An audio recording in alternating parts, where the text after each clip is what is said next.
People error, people king, big, just king, king. Happy, many down, many jack, king from right.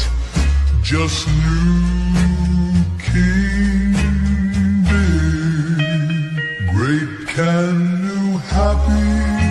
The owls are not what they seem. The owls,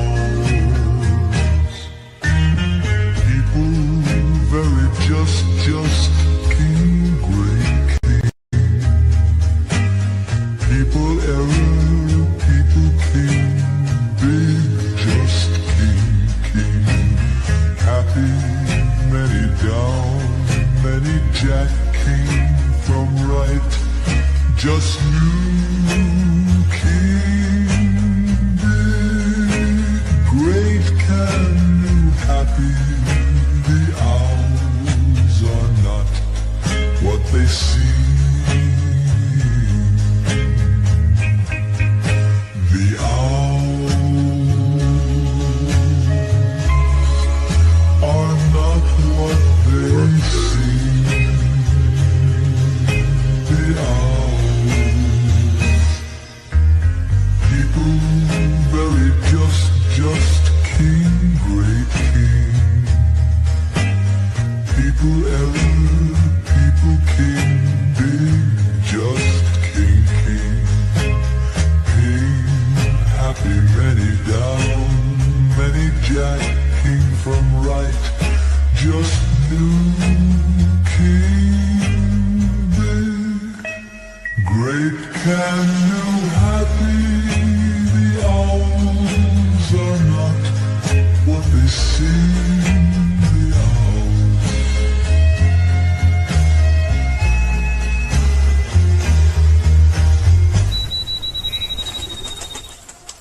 All right, that one's a little self-indulgent. What is this? Long before San Antonio Sartori was formed within his mother's womb, his destruction was predestined. A vessel of wrath created for destruction shall meet its fate in a collision with the vessel of God's holy vengeance. By sovereign decree, the Calvinist will meet your fate.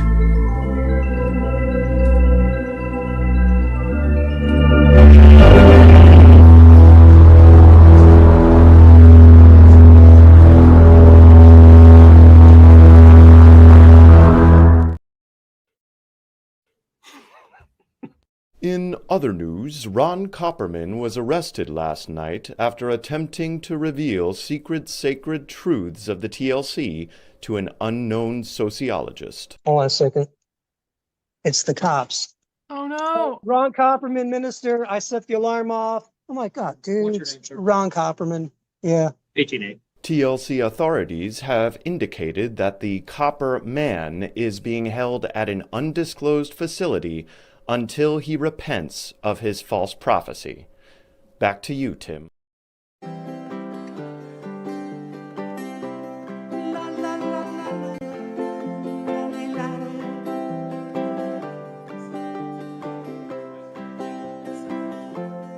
Even the sparrow finds a place by your altar.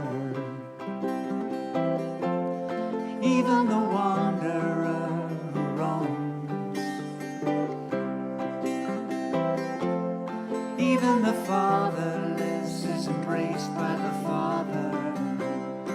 We're coming home, coming home. We're coming home, coming home. Even the sparrow finds a place by your altar.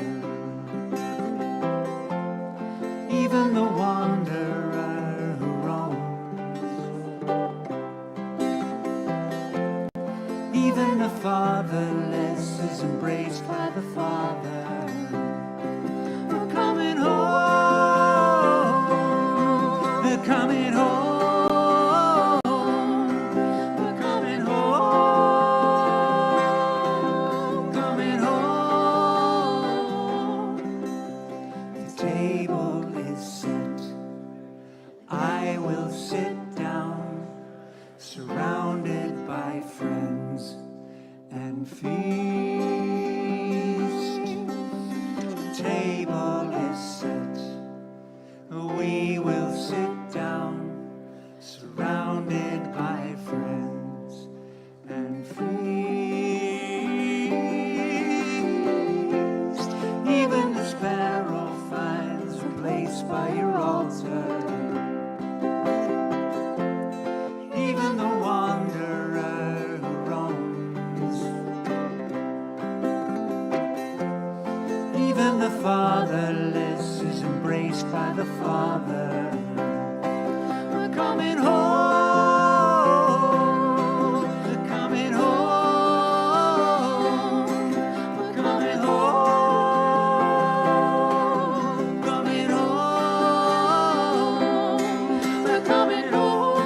We're coming home. We're coming home. We're coming home. Coming home. The table is set. We will sit down, surrounded by friends. Good morning. I just for Job, I decided to not wear a blue shirt, even though the plaids monkey with the camera. Welcome. It's Friday morning in California time, Friday afternoon, East Coast US, Friday evening for the Europeans, and we have another Friday estuary style live stream. What that means is that I have absolutely no idea what we'll talk about.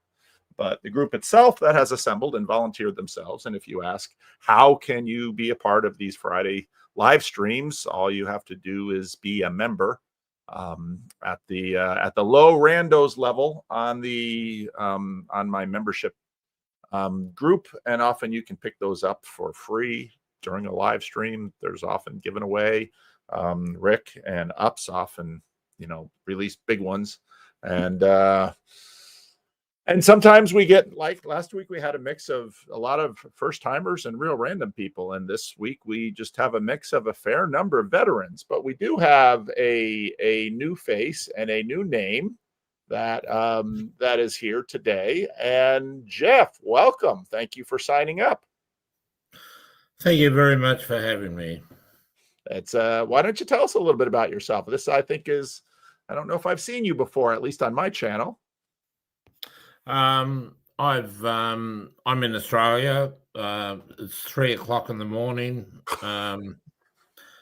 I've basically been following a lot of your stuff for probably nearly 8 years.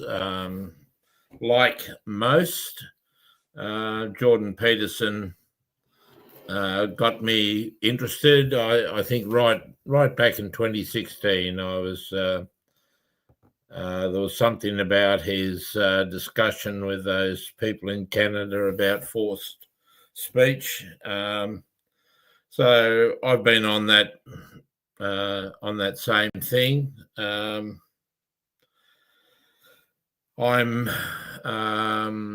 I was born before 1950. I'm now working as a counsellor.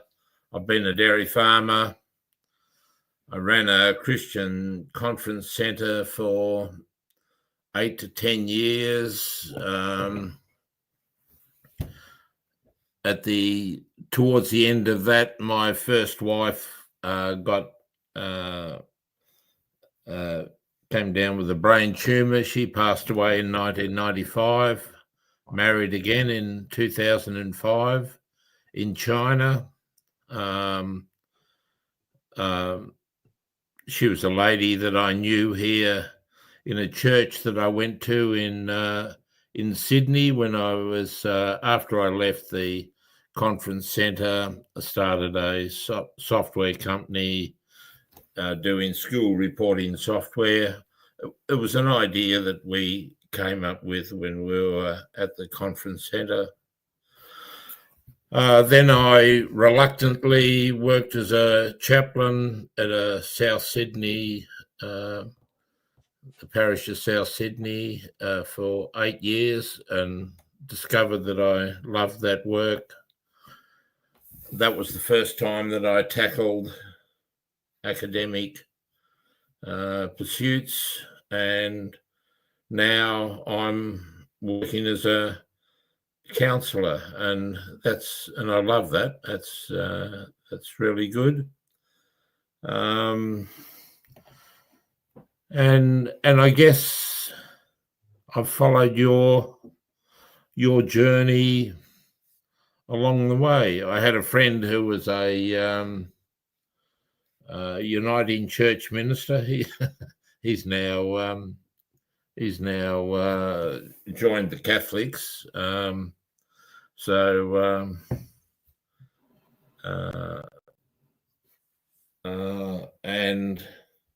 yeah, so it's been very interesting following all that. One of the things that I've joined Substack, and I've just started to try and write some thoughts. That's one of the things. One of the things that I found really interesting after the Charlie Kirk shooting, you wonder what gets people motivated. And there's a guy on Substack, I don't know if you've heard of him, Rob Henderson, and he came up with some research in some 2023 research by a guy, Katerli, and the research showed that people on the right tend to despise. And look, I'm on the right. My father was a Methodist home missionary for 10 years. It left the farm to, and at this time there was a shortage of ministers in the Methodist Church, a lot of very small churches around country Victoria. So that's where I was from the age of 4 to 14. Then the old man went back onto the farm, and it wasn't long. He had there was an accident, a tractor rollover, and at the age of 21, I became a two-enterprise dairy farmer. Wow. Accidentally. I resented that, but it didn't take me long to realise that it sort of made me, it was a maturing event for me. I can imagine that. But the thing that's exercising my mind at the moment is Rob Henderson's. Well, why don't we hold off on that for the pitch? So, yeah, okay. But, good. Cool. But 3 a.m. Thank you. It's rough, I can imagine. But so thank you. All right, let's see. Jason, another veteran. Jason, you've been on a few times and recently. So just a little introduction for maybe someone who didn't catch those live streams. Sure. Live in Phoenix, Arizona, and it's raining out right now, which is, it's pretty fantastic. I was born in the center of the Dutch universe in Granville, Michigan, and did all the Dutch things. Went to all the Calvin schools that you could go to for at least part time. But I made my way out here to Phoenix and married a Mexican gal, and I'm basically a chaplain that works with folks in recovery. All right. Thank you, Jason. Jason Yonker. And boy, figuring out who to bring in next. I've done a lot with Paul on the channel, but Paul hasn't been. Is this your first time on a Friday morning estuary live stream or second? I think second. Second. Okay. But who's counting? But who's counting? Paul Rene, how do you want to introduce yourself? I'm the corner's favorite Orthodox crank. How about that? All right, that could very well be. That could very well be. And Jeremy, our Irishman from the Netherlands. When Jason said center of Dutchness in Granville, Michigan, I thought, boy, some of those people in the Netherlands might feel a little pushed aside. Jeremy, welcome. How would you like to introduce yourself? Yep. Hello to everybody, and hello especially to Geoff. Good to see you as a newbie. Yeah, I'm an Irishman living in Holland. I think I'm kind of, this isn't my pitch, but I'm getting very interested in what it means to be deconstructed without choosing deconstruction, right? And to experience the de-wisdoming of the generations. It's not quite how I want to put it, but that's all I can think of right now. All right. Well, you can pitch that again. I saw recently that Neil had the introductions and the pitches together. That might work pretty well for a live stream. We might play with that in weeks coming. But probably our most seasoned veteran here is the Calvinist himself, the director of Sartori Studios, also the author of not only a big fat book, but a pretty, I think, a pretty awesome Substack, Michael Sartori. Michael, welcome. Thank you. I don't know how much introduction Michael needs, probably not a lot. And so, Geoff, I'm sorry I interrupted you before, but I wanted to get the rest of these horses in because it sure seemed like you were revving up for a pitch about Rob Henderson. So the way we work this estuary thing is first we do introductions, and then we pitch an idea to the group. And then we do another round where we point an idea that somebody else has said. And so, Geoff, since this is sort of your first time in, you get the honor of throwing out the first pitch. Okay. Well, basically,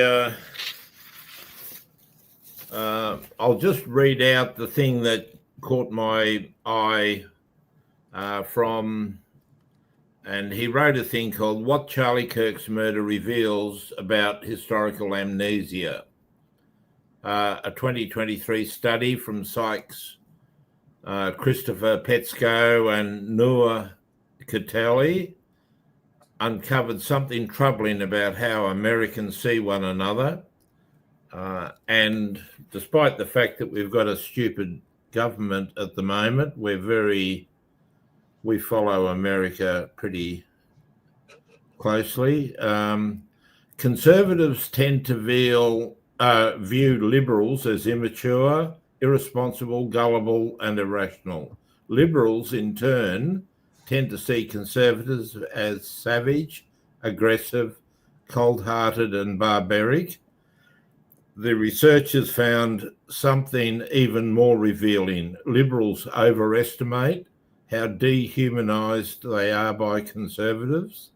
They think conservatives view them more negatively than they do, but conservatives underestimate how dehumanized they are by liberals. They think liberals view them more positively than they do. That's a quote from Rob Henderson. When I read that, that seemed to make a lot of sense. It actually made somewhat rational why Tyler Robinson felt justified in shooting Charlie Kirk. And I guess all it was something I thought, yeah, maybe that makes sense. So I guess that's what I'd like to discuss or like to hear other opinions on. Very good. Thank you, Geoff. Excellent pitch. Jason, what would you like to pitch? I'd like to talk about sanctification and how that happens, especially on a society level. I work with a lot of baby Christians, and it seems like Christianity changes lives, but it doesn't necessarily make people into sterling middle class bourgeois replicants, and it's very uneven. Someone can become really, really dedicated to a work ethic and not letting the thief no longer steal, but they're knocking up their girlfriend and just can't seem to get that under control. And there's different combinations of that, but it's just like, what does it take for society to just kind of hit that tipping point and become a more sanctified culture, I guess. Okay. Excellent. Thank you very much, Jason. Paul Rene, what pitch you? So I mean, everybody knows I've been on this whole. I thought you were going to pass. What? Never mind. Okay. You were never going to pass.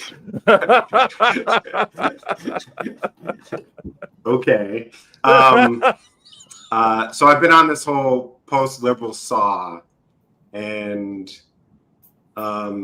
for lack of a better way of framing it and giving it a proper name. And I mean, everybody with a whiff of Jonathan Peugeot knows he's been saying we're at the end of something. And you know, there's the Ukrainian girl and Charlie Kirk, and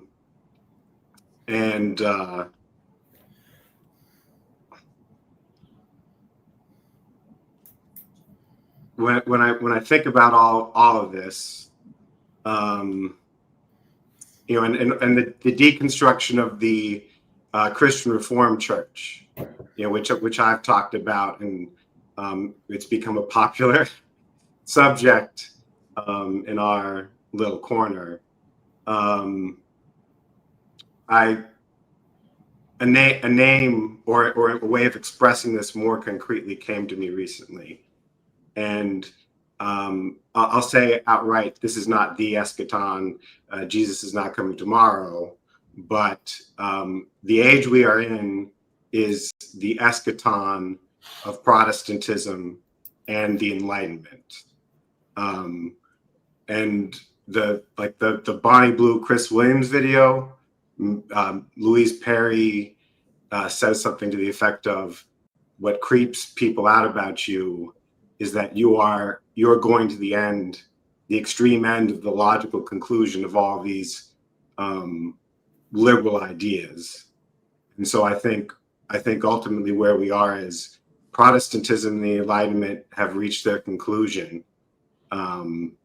and something else has to come in and fill that void.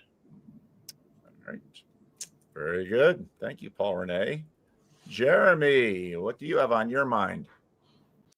So about maybe 2 months ago, Elon Musk had a tweet which was, we need to do a one shot on the limbic system, and then in brackets, and yes, this will include natalism. So briefly, the limbic system is that part of the brain which fuses your senses, your hearing, your sight, with your emotions, your hormonal system. And it's why when you look at something, you get transported back to the past and you feel a deep connection with it, right? And what I was thinking is that we live in a world where the limbic system, our biological basis of how we learn to love something, has been captured. And not just captured in a small period of time, but captured over almost a century, ever since, you know, Bernays and propaganda started to fold out. And now we have TV and other types of media which are continuously pushing and forcing us to be overwritten, right? So we're no longer independent, and historically haven't been for a long time. Now, and I'm going to be quick, Paul. I don't want to ramble. I don't think turning off the TV or turning off the YouTube is going to work. I don't think individually doing this on your own and opting to transform yourself can work. And I see two problems with why it won't work, which the first one I would call like a time constraint. if your society is functionally collapsing and you're going to run out of children through a demographic collapse, you don't have 25 years to be able to make, to reformat the civilization, to reformat the manner of interaction between people. And I think the second part of it is that what I would call a scaling constraint, which would be that if we as individuals, if I individually improve myself, that's important, but it's a sine non qua. You have to basically do that in order to be able to play the game. But the scaling challenge is, how do I move from individually sorting my out and then transforming that up to a bigger scale, right? And I think these are two issues where you need to have a limbic one shot, which is basically if you have something like AI, if you that you take that tool and you use it to reprogram people in a way subtly, or you use it to express fundamental values and to inject them into society, because maybe you need to do that at pace, given the time constraint, and maybe you need to do it at a wide breadth, given the scale constraint. I think you just one shot at me with that pitch. All right, Jeremy. One heck of a pitch. Michael. Okay, I made sure I had a real pitch before. Yeah. No creeping the third round into the second. Okay, so I was thinking about the Chesterton heretics thing you were bringing up, and that whole conversation, and it had brought to mind a thought that I had.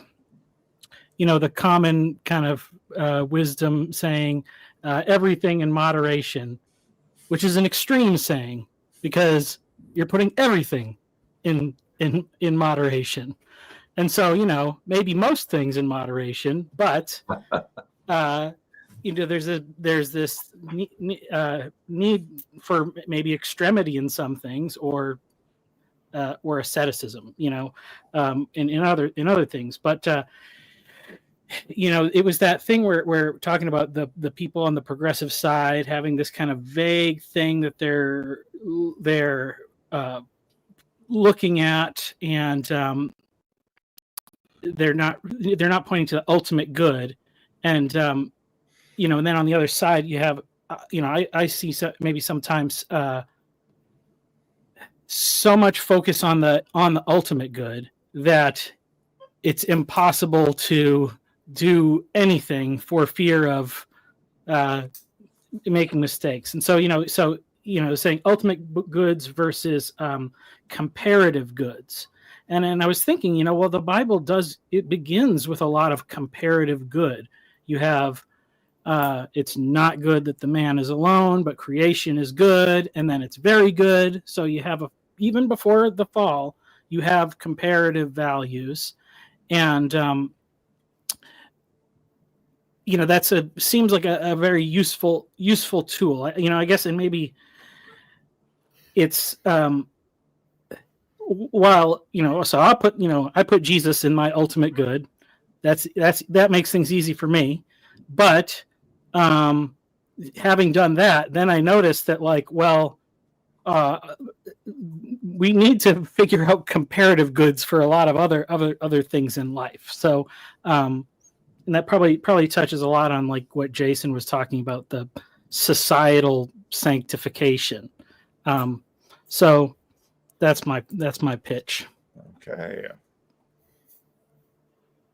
Lots of really good pitches today. I will pass. Geoff, of what other people said, what caught your attention? I think, Jeremy, the what's going on with society, the absence of children, the birth rate that's going on, the lack of hope in society, the dysfunction that we see. While I was working as a chaplain, this is a inner city Sydney housing area, and you know, so you see people right at the lower end of society, lacking hope, caught up in all sorts of addictions. That caught my attention. My response to that was something has to change.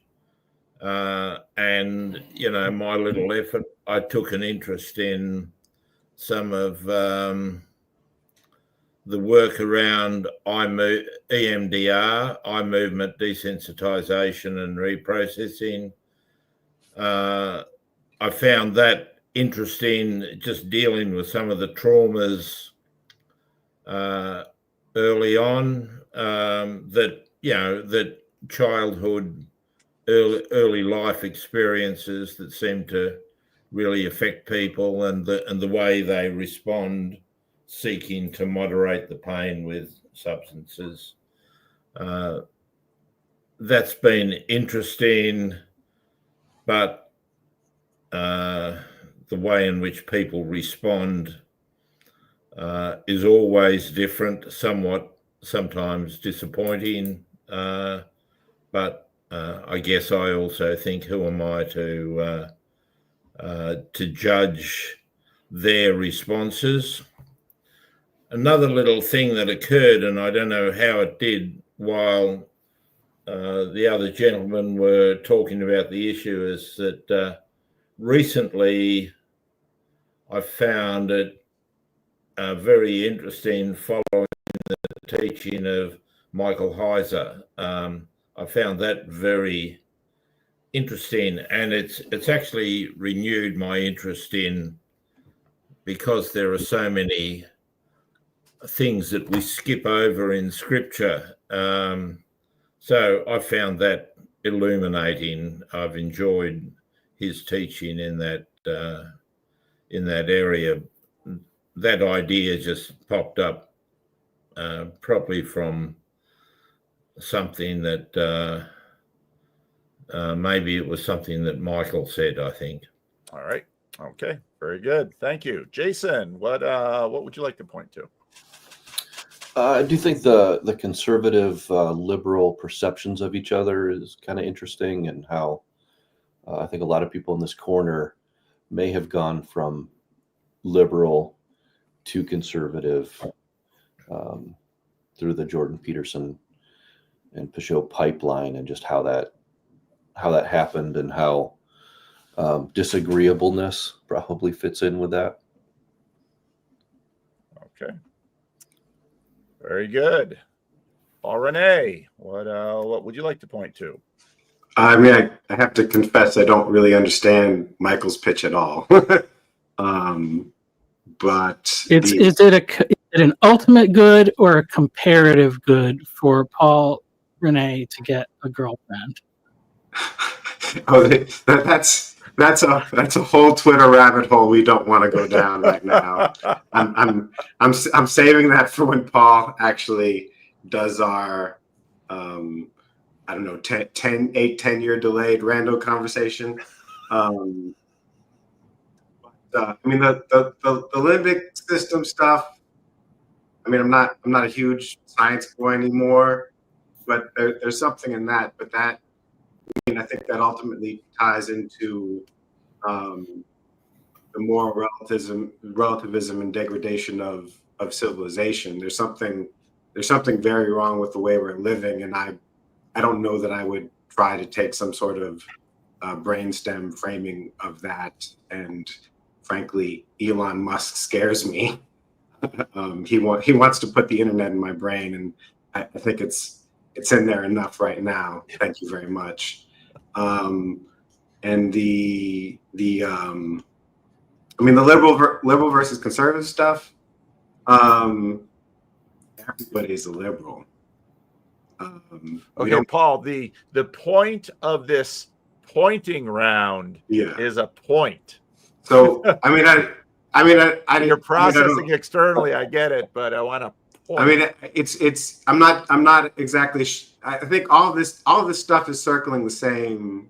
Okay. The same center, which is things are breaking down, and we're not getting along, and we can't we can't have a conversation because we don't have the same beliefs or metaphysics anymore. That's what it feels like to me. The kind of stuff that would get people to, like, people would have premarital sex, say, but they'd have the shotgun wedding. That's not happening more. That's like the differential sanctification bit. And people not loving, well, we're all sitting at home watching Netflix and ordering DoorDash. And the liberal versus conservative thing is, it's the same thing. Is we're not a common people anymore with a common set of beliefs and a common set of metaphysics. Okay. All right. Thank you, Paul. Jeremy, what would you like to point to?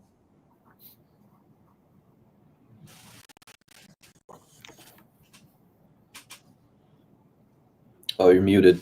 You're muted, Jeremy. And that's why I picked that person. I would point to Michael, because I think it solves the problem of, like, the difficulty of grasping belief systems and understanding what they offer you versus the reality of living life and trying to get one step further down the path. And I think that's very practical. And I like that. So I point to Michael. All right. Michael, what would you like to point to? I'll point to Jason, because I like that thought of sanctification and that it should hopefully apply both to individuals and to communities in some way. Okay. I'm going to sort of, now that the votes are all over the map, it's hard to sort of figure out Paul Rene's vote, because it's kind of back to his in some ways, but he pointed to a lot of different ones. But I'd like to sort of cross Jeremy's and Jason's, because I think they are in some ways pointing to the same issue. When Jason talks about the fact that basically a religious transformation or a conversion is sort of a one-shotting. In one moment, someone is sort of reoriented in a new direction. And as Jason notes, in an individualist society, when that happens, that won't necessarily bleed up very clearly to, let's say, getting into some of Michael's issues about every aspect. They might say, as Jason, and there's a fair amount of commonality between Jason's pitch and Michael's pitch too, in terms of, they're sold out for Jesus, but they're with Augustine and saying, Lord, make me celibate, just not yet. But Jeremy's, that limbic system where sort of it all comes together. I was on Substack this morning. I saw Sarah Hyder, who I don't know her work very well. My impression is that she's sort of one of these former new atheists that still doesn't believe in God, but has sort of become kind of a utilitrad, noting that, oh my gosh, religion used to be the enemy. Now we really need it, or we're going to slide down into this left-wing abyss. And her posting, I don't know if she just had a baby, but her posting was, I assume, her finger and this tiny little newborn's hand around it, and making a point that, well, basically she got one-shotted by being a mother. And this experience of childbearing and now motherhood has completely rearranged her world, which is something that we've been talking about with the sort of drought of women wanting to have children. And then suddenly when they do have children, you see their limbic system sort of gets one-shotted in that now they are a mom. They have swapped categories from maid into motherhood, and there is no going back. And the reason there is no going back, because that love of that baby has rearranged their entire moral imaginary. And sometimes rearrange their politics and everything like that. And so to me, that connects with Jason's pitch and Jeremy's pitch and Michael's pitch. And I think you can very much see some of that disconnect that Geoff pointed to and that Paul really pointed to, that to some degree, people's worldviews, the goal of a worldview is to frame experience and to organize it, because our relevance realization has to happen. Things need to be organized if we're going to live in a world of order. And sometimes people of very different orientations struggle to communicate with each other and especially to work together. And again, this sort of boils down into Michael's point about ultimate goods and relative goods, because usually when people of differing worldviews come together, it's because you can look at, let's say, when a nation faces a crisis like Pearl Harbor. Throughout the Roosevelt administration and the Second World War, there was plenty of politicking going on, but no one denied the fact that they wanted to win these wars. And so, yeah, maybe we'll begin. Jeremy, why don't you say a little bit more about your pitch, and then maybe to Michael, or then maybe to Jason, and then we'll just go from there. Okay. I think what's useful to consider is that I'm not talking about an adding of something, but maybe more a taking away of something by using technology or some other or social constructs to take away a type of programming which has been inputted into people, right? So regarded as a freeing of rather than a turning into. In the sense that in the Matrix, people didn't know they were in the Matrix, and what was the solution? It was to turn off the Matrix. It wasn't to kind of like try to figure out who you. Well, actually, okay, it was try to kind of figure out who you were. But you know what I'm saying? For most people, they had no opportunity to be able to extract themselves from it. But the destruction of the system was required, and I think that So to put the natal spin on it, although we don't need and I'll necessarily go into that angle, like I was shocked about a week ago to see an advertisement that incidentally had a child in it, right? Obviously it's part of the mise en scène, right? So perhaps there was a reason, but it felt incidental, right? Because it wasn't a product aimed at a child, and it just seems strange. Now, is it to be as bad as the system, to try to impose positive values into the system in order that those positive values get replicated? Or, do we just go, well, I'll individuate myself, I'll travel my own path and do good in the community while continuing to live in a matrix where you're totally disempowered simply because you refuse to recognize the concrete block on your shoulders, right? Mm-hmm. Right. Jason, when I looked at Jeremy and your pitch, was I hearing you correctly? Yeah, I definitely see some overlap there as well. He's talking about, I think he's talking about how to scale up, right? In a society, how do we scale up these good values that we want to see in a society? It's a good society to live in. Yeah. And how do they get scaled up? Yeah. One of the interests. Go ahead. Sorry. Just very quickly. One of the things that jumped to my mind when you said sanctification was, so the word sacred comes from sacrum, which means two things. It means what we know as sacred, but it comes from the idea of setting something apart. And if you set something apart, it's because you regard it as sacred. But also you can set something apart because you regard it as filthy and disgusting, right? It needs to be so sacred means both sacred and outcast in the same time. Right? And I guess that kind of gets to some of the tensions in the ideas of scaling that we're talking about, is that, a vaccine is poison taken into you to fight death, as Jonathan Peugeot might suggest. Sorry, Paul.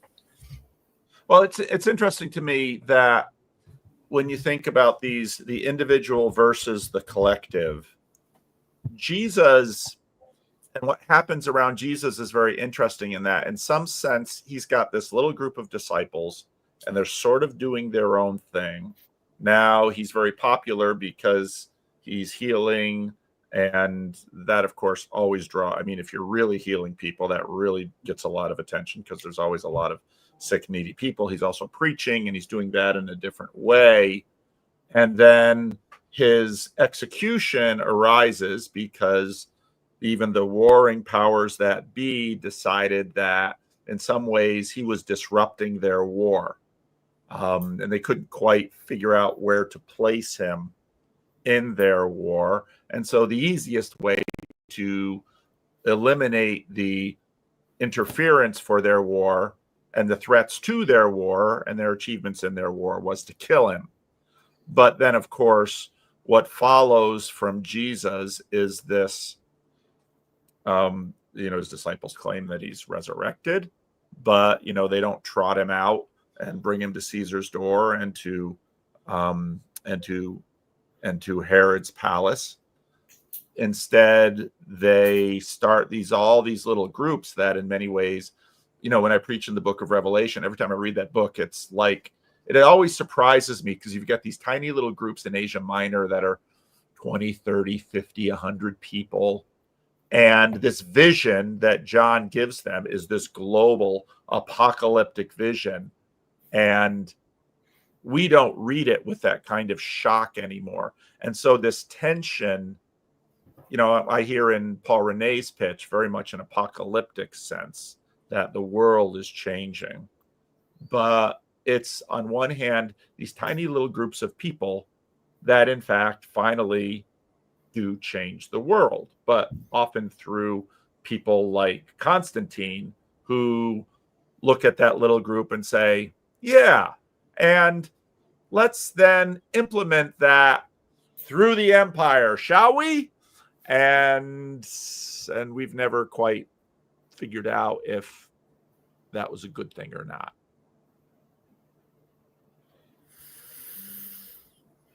Go ahead, Geoff. The thoughts that come up, and I think it came from Paul Rene, what do we do about society, the dysfunction in society? The biggest shock in counseling is how illiterate the world is about biblical truth. And to some sense, the solution is really going to be the local church.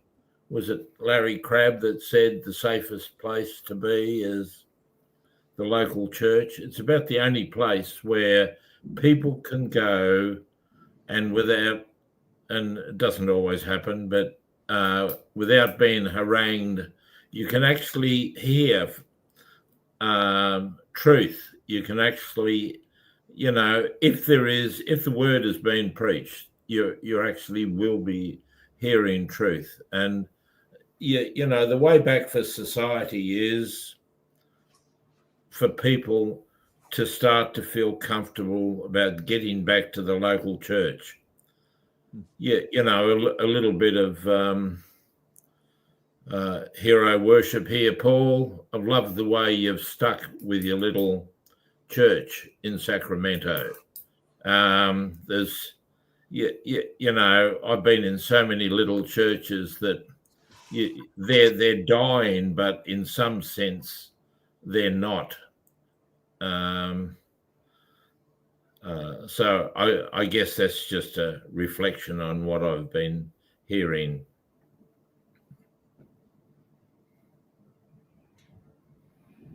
I wonder if what Jonathan Peugeot says about any culture or society being based upon a death of some kind is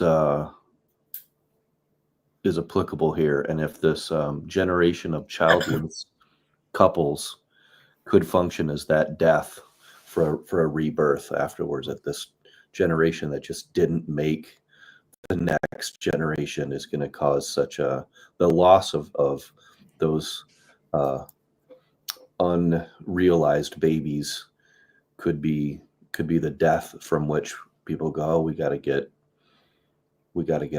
our stuff back on track. Very quick. Go ahead. Oh, sorry, Paul. I'll be very quick. My only worry there, Jason, is it like, St. Augustine writing about the sack of Rome, where they go, maybe it was a bad idea to hire so many German mercenaries into the army, right? You realize the truth, but it's too late. There's no getting back. Mm. I mean, there's two things with Jason and Jeremy here. To me, a good church has got rich, successful people who've got their lives together, and it's got poor, destitute alcoholics who can't pay their alimony. So there's always going to be this, maybe you could say, differential salvation. And then on the idea of injecting values, like good values into society, this is something I've been moaning about a while in other TLC spaces. Is I think it has a lot to do with memetics. There's the talk about the Charlie Kirk assassination and the trans lover and all this other stuff. Well, both the kind of girl boss, what is a woman? A woman is someone who goes to college and gets a career, and the trans stuff, and earlier the eating disorder thing, those have all been mind viruses that spread really quickly through this mimetic pathway. And so I think if the Rob Henderson we're talking about is the one who is the luxury beliefs guy, is that okay? Yeah. And this ties into what I said about a good church. It's got the king in it, and it's got the destitute poor in it, and it's got everyone in between, and they're all in communion. That's the proper balance, because this sort of anonymized, I send money to the federal government and they give welfare out to people I don't know, versus I'm a wealthy guy in the church and I'm lending to someone who needs it. There's a back and forth relationship and accountability there that isn't there in this anonymized federal government welfare lottery. And there's also a modeling, because people can see I live a certain example in my life and I profess that, and so that's aligned, and they can have a target. But with the luxury beliefs, we have a caste of Brahmins who preach one thing and live a completely different way, and that has a downstream effect. And so I've been moaning about this, is it's the memetics. It's not the values, it's not the ideas. In some sense, it's the role models and the alignment between what they say and what they're doing. And we're not in communion together. People, I live in Central Texas, but people like me normally move to New York or Los Angeles, and live their lives out in that, or Texas, San Francisco, whatever. And so people are separating. They're not in community together. They're not setting good examples. And I think that's the issue. Not can we somehow inject good values into society and use propaganda to achieve that end. I don't think that is necessarily workable. So would you say we need an aristocracy rather than? Well, we have an aristocracy. We pretend we don't. But one that's we need the one that's functional and responsible and accountable to everybody else, rather than sort of feasting while we all starve. Yeah, and I'll promote beliefs that will ultimately send you to ruin, or I won't judge beliefs and actions that you have that lend you to ruin. That increases my status, right, as the luxury belief. Rather than that, it would be an aristocracy within the church that promotes and holds a certain standard, and then is charitable to those who are not there. Yeah, that's in the space of what I'm saying. Yeah, I think I agree as far as having that all in the church. I think the thing, it's like when do we have that? Like in some sense, it's like maybe you have that when you have a national church. You could say, well, obviously everybody's going to the same church, but in reality, where are those? Is the king going to the same actual like local church as the beggars, or that hasn't? I'm not saying that he probably should really, but that's probably not the way it's happened much in history. And so my thinking on this is, maybe we are. What's the area where you can have an organization? And I think it's like maybe it's not the denominational thing, because you have like a denomination that bears similar similarities, but it's spread out into a whole bunch of cities, or it might be concentrated. I mean, I'll say that this is fractal. Yeah. So like, if we go back to Constantinople, the emperor went to Hagia Sophia. Okay. But in the local village, the local lord or mayor went to the church. So it's a fractal thing. It's not necessarily that the emperor gets around every village church. So I'm not. That's yeah. And this is a thing where I think there is sort of maybe I don't know. I guess one of the other ways I was thinking about putting my pitch, or the alternate pitch, was something like in churches reclaiming the secular, like that secular space, and like the politics thing is like one, where we've had a lot of discussion about like, oh, Charlie Kirk, is it Christianity or is it politics? And America's kind of like, well, we don't have a king, but everybody's kind of a king. So it's like, how much can you disassociate from politics, and is that a preference that you can have, or is that an abdication of responsibility? But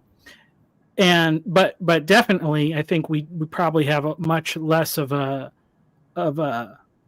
we may have a good involvement in our local churches, but usually it's pretty cloistered within the church. It's like not really involving in the neighborhood or the town or the city. And so that was kind of my thing, thinking about the comparative values. It's like, I definitely agree with a lot of the, like, there is some kind of an apocalypse coming. I think perhaps in my hopeful, optimistic way, like the birth collapse thing, it could be kind of a merciful apocalypse. Like, it's not, it may not necessarily result in a lot of conflict. It's just going to be people more spread out and not, there's going to be a lot of struggles. It's like going to put us in the aftermath of a war without having the war, something like that. And so I think, certainly there is the need to preserve tradition, or that's a need that's felt. But like, between my wife and I, it's like we couldn't necessarily hitch our wagons to one particular tradition, because that would probably alienate some of the good connections that we do have in our family and in our local communities and things like that. So instead, it's kind of looking across the broad range of traditions that are working, you could say, and seeing what is common among them. And I think this is kind of a general sense, even like, this was the message that it was apparently on Charlie Kirk's heart to say, like restoring the family, making fatherhood something to be admired, and, a goal to seek. And with that comes kind of, he obviously put a big emphasis on civic responsibility, but then also kind of like, the business aspects of it, or being a productive person, which is, we have a whole lot of extractive economics going on. And that's kind of even where that's like that. Well, you have to deal with that comparative aspect a little bit. You got to be flexible. I mean, I think in some ways, maybe the thing is to think, okay, if we're going to survive some sort of apocalypse, what do we need? We need an ark. Well, you can only fit so much into an ark. If I try to fit the whole Catholic Church, I'm going to need a really big ark. But if I can take some of what they got, take the most important parts of that and the most important parts of some other things, and kind of focus on what's important, then at least that is something I can preserve and I can pass on. You know what, John? Oh, sorry, Paul. No, Go ahead, Jerry. Oh, okay. So what was jumping into my mind was a phrase, metagelical dash relational nationalism. Right, get rid of don't mind Christian nationalism. Like now we want metagelical dash relational nationalism. The other thing that jumped into my mind very quickly would be that Origen talked about the Greek philosophers as having a seed planted in their gardens by the grace of God, and that as the Jews were able to approach Christianity through the law, the Greeks were able to approach Christianity through philosophy. And right, that points to that kind of core tradition that you're talking about, Michael, which leads people on down a path. So if there was one thing to be sacralized, right, what is the thing that goes in the box, a small chest in the ark, right, that from which something can bloom? One of the big transitions I think that we are making right now is a transition from the physical to the virtual. That on one level seems obvious. But when, for example, we compare political violence from 50 years ago till now, we might say that the rhetoric is hot, but the physicality is less. And I think this in some ways connects with Jordan Hall's fifth dimensional warfare, where the kinetic is sublimated by the rhetorical and the virtual. And so what we tend to see is really fierce language online, but the realities of disrupting the electrical grid, the internet, new sales of video games, Netflix, food distribution, all of these things would simply be too costly, that there's sort of a physicalist secularism that gets enforced. And Christianity is sort of behind that. Don't starve people. And there's maybe a universal basic income that comes up and says, we can have our war between right and left, but, we don't really want people to die in this. We sort of want everybody in their little Netflix boxes we call apartments, sitting there with their game controllers and their keyboards, screaming at each other, maybe fragging each other on video games. But for the most part, the electricity stays on. DoorDash keeps coming to the door. And whether or not we reproduce, well, this is actually part of the reproductive question, which is, children really get in the way of playing your video games.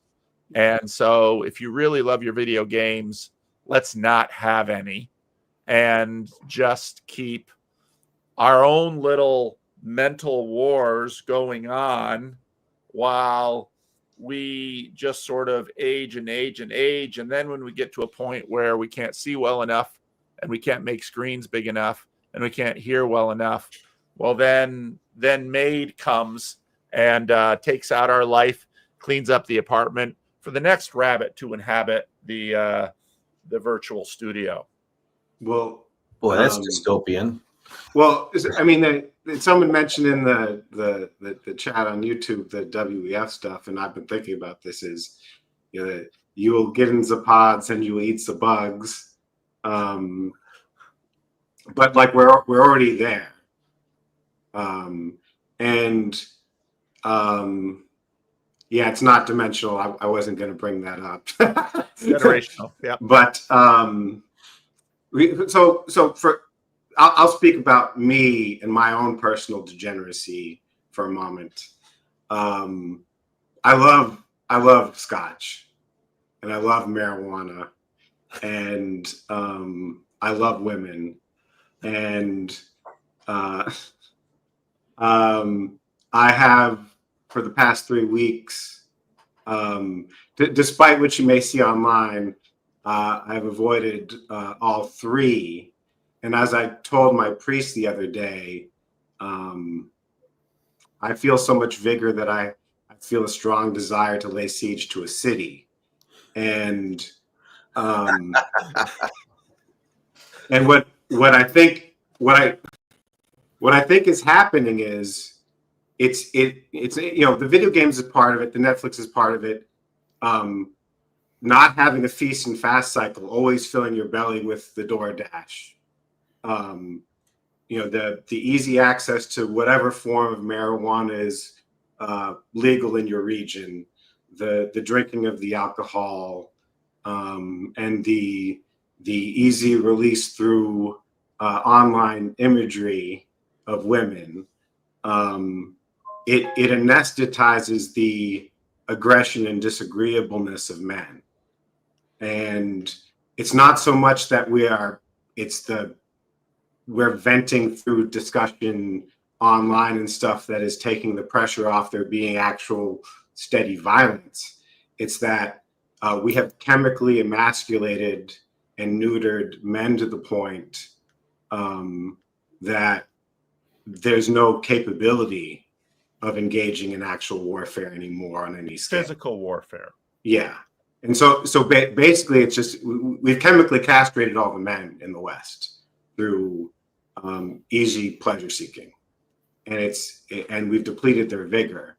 And the lack of physical fitness, which can be the obesity issue, but often it's just being so sedentary that you don't build up that physical capacity. And as anybody who has the misfortune of following me on Twitter and or Instagram, I'm consistently posting workout videos. So that's better than the internet, girls. So like a physical re-embodiment of masculinity and giving up these easy pleasures that are sapping your vigor is what we need. But when men come around to that, there's going to be actual bombs going off in places. Well, that's a limbic hack, right, Paul? And I think one of the things is, like, for what purpose, to use a bit of Marxist language, for what purpose is the value of all these generations being extracted, right? And is it simply a run mill to extract as much value of me out, right? I've had children. That was actually counterproductive, since somebody else elsewhere in the world could have had children at a cheaper marginal rate than me, right? And I could have just continued to be in my house consuming. I own, but my house was expensive because it was ridiculous, because there's like everywhere else in the West, a housing crisis, right? Or I could be renting and I could be paying half my salary to rent, right? You are squeezing in an optimized fashion every ounce out of me, right? And I don't like that. And I would just very quickly wrap up, Paul. Like, the war is not kinetic, but if the demographic impact of it is such that the pyramid collapses in, right, at the bottom, in a manner equivalent to a whole generation, like the Ukrainian men who die will never have children, right? That's functionally the same as what's happening in South Korea, right? Where they are simply just being squeezed like oranges. So there's kinetic war, there's 5th/6th generation war. and there's a singular outcome of man used as a product. Well, we've always known that men are not the bottleneck in physical reproduction. It's women. Genghis Khan demonstrated that. Well, I mean, up until 3 weeks ago, while Paul was sipping scotch in Austin, I'm on these construction sites and I see plenty of manly vigor. And then most of those, a good number of those guys, after they get done building houses, are getting in their car and they're driving around to deliver Paul's DoorDash and, to pay for diapers and stuff like that. So, I mean, it's hard. And I think there's not a good path, but like, it's not, this is just why, like, I can't deal with the doomerism. Like, I went through the whole thing. I went through all the conspiracies, and then I just was like, okay, but God is more powerful than this. And, and there are these things like I think this is kind of the problem, is that in some sense that we are maybe like so much of what we see on the internet is just whatever it is, it's all gonna whatever it's showing you, it's gonna show it to you in a more negative than reality way. It's because it's more salient and it gets you hooked more. And like, so, it is a messy thing. Cause it's like, I'm on these spaces and I'm not, I do my fair amount, deal of complaining about things. Some of this is just me saying, I don't know how to solve these problems. There are maybe ways. I don't know how to reach the people that maybe have more influence to help do things. But it's not like when you give into despair, like that's when it's over.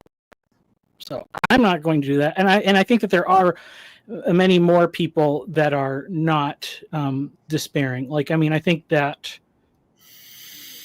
the event, the response to the events of the Charlie Kirk's, after his memorial and all that has been mostly positive. And, I've seen a few people that are on the like, this just proves that speech doesn't work. We need to adopt violence. And like, it's like, these are just childish men who have, they've taken this red pill of like this macho version of masculinity that is such an online construct. It's the male to male transgender. They've become the extreme version of male. Yeah, there's female to female. That's what's on OnlyFans. Whoa. So, I mean, it's not.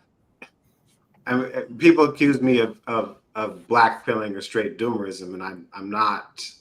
I mean, I don't necessarily consider myself that. It is, despite all the advice to go and clean your room, let's say, over almost the past 10 years, it's actually a lot harder to crawl out of these holes than people think. And we're subsidizing these large screen TVs and the Netflix and the cheap internet and the DoorDash, like all these immigrants of quasi-legal status who are delivering the DoorDash. These are all subsidies that are making this possible. The working from home, making it easy for people to live without having to go to a church. We've more or less subsidized the degradation of our young male population. And even if they do crawl out of it, it's hard to figure out how to get on the ladder, a virtuous ladder of rising into something of meaning. Yeah, you have to discipline yourself because the society isn't going to. Yeah, and I mean, and this is the problem I'm interested in solving and this may actually lead to me starting a real YouTube channel, among other things, because I've been going out dancing, I've been working out and all this other stuff. I have this ability to discipline myself, at least to some degree, despite my bad behavior on Twitter. Who are you mentoring? Well, no one yet. Okay. Well, but so here's the thing is that there's always somebody who's worse, and I mean that's the thing. I'll take one exception to that. Okay. There's one person I can identify as having mentored. When I was right before the inception of Jordan Peterson in 2016, I was working at a startup that I hated. I paid off my crappy Yaris, which I'm still driving, because it's paid off. And I still had a desire to teach from back when I was thinking about getting a PhD. So I started teaching a coding boot camp at night. And I met Dorian Peñalosa. And he followed me on the Peterson nonsense. And then when I said, you got to become a Christian, he did that. And then when I was down in South Florida, where he lives in 2022, and I went to his non-denominational disaster of a church, I was like, then no, this is not going to do it. You got to become Orthodox. And so before the divorce, I went down for Pascha, and I was his godfather. And so I think there's one case in which I can be accused of mentoring somebody in this world. All right. Geoff wanted to get in. I want to hear more from Geoff. Oh, just one of the more effective things that works for me in counseling is a type of literary shock therapy. Pretty much when people come in with depression, anxiety, lacking relevance, I basically just hand them a book, because in Australia anyway, we're very biblically illiterate. And I give them Viktor Frankl's book, Man's Search for Meaning. And what it does is, they get this wake-up call. Geez, if he can survive that, if he can, what was it that got him through that? And okay, he was a very clever man. He was a psych, and he was an observer.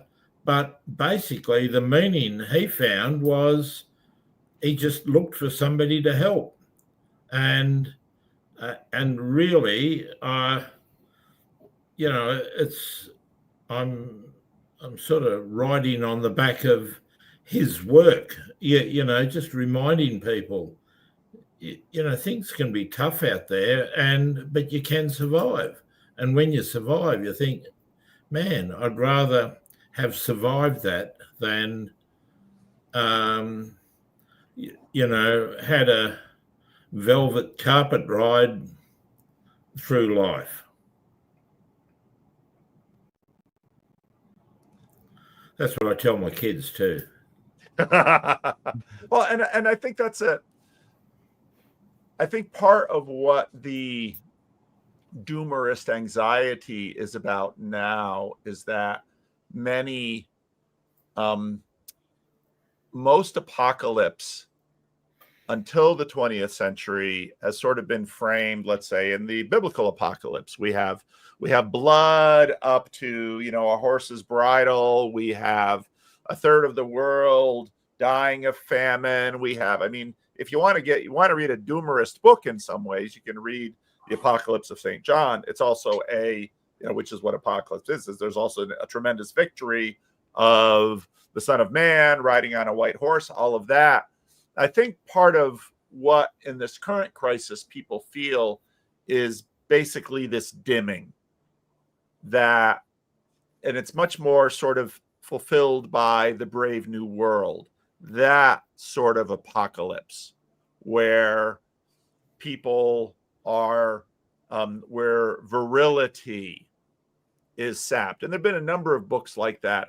Sons of Men, I think there's this book about, basically all the men in the world became sterile. and this is the anxiety left in the wake of Brave New World, and what we've seen in terms of propaganda, and is not so much just human society blowing itself up or killing itself on bayonets, but more human society just slumped over, dying alone in front of YouTube on autoplay. I think one of the things where I could link some of what you've talked about in the last week, Paul, with what you're talking about, Geoff, has been that idea of technological change. That the more technology, we have, at least I think this was you, Paul. The more technology we have, the faster the rate of technological progress goes, right? So that it becomes faster and faster and faster. But what doesn't keep up with it is the ability to either gain personal reflection or intuition, or to have, the ability to spread a Viktor Frankl book and to have that talk with people, right? It needs an augmentation, something like the way that I came across Frankl, right, was through Peterson. When I first saw Primo Levi and read his book, and I was like, holy man, things, I really got a sense of what it was rough. And I used the augmented technology of an old-fashioned bookshop, right? But that was a long time ago. And now I'm not getting enough options to find out EDM or to look at these things that are going to snap me out, because the train is going so fast and it's only accelerating. And I see in Gen Z, Dreer had an interesting, was it Dreer?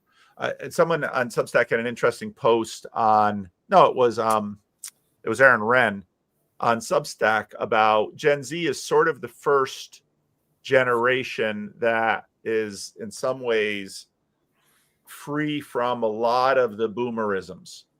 And when I look, again, I see this real divide in Gen Z. I look at my youngest son, who won't read a book on Kindle, will only read a book on paper, thinks his parents watch too much TV at the end of the day. What's amazing is that he's pretty well versed in what's going on online, and he's pretty much turned away from it.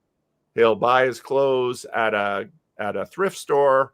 He'll, now he's sort of got his first adult job, and he's got an hour commute each way. So he comes home pretty tired after a 10-hour day plus 2 hours of commute.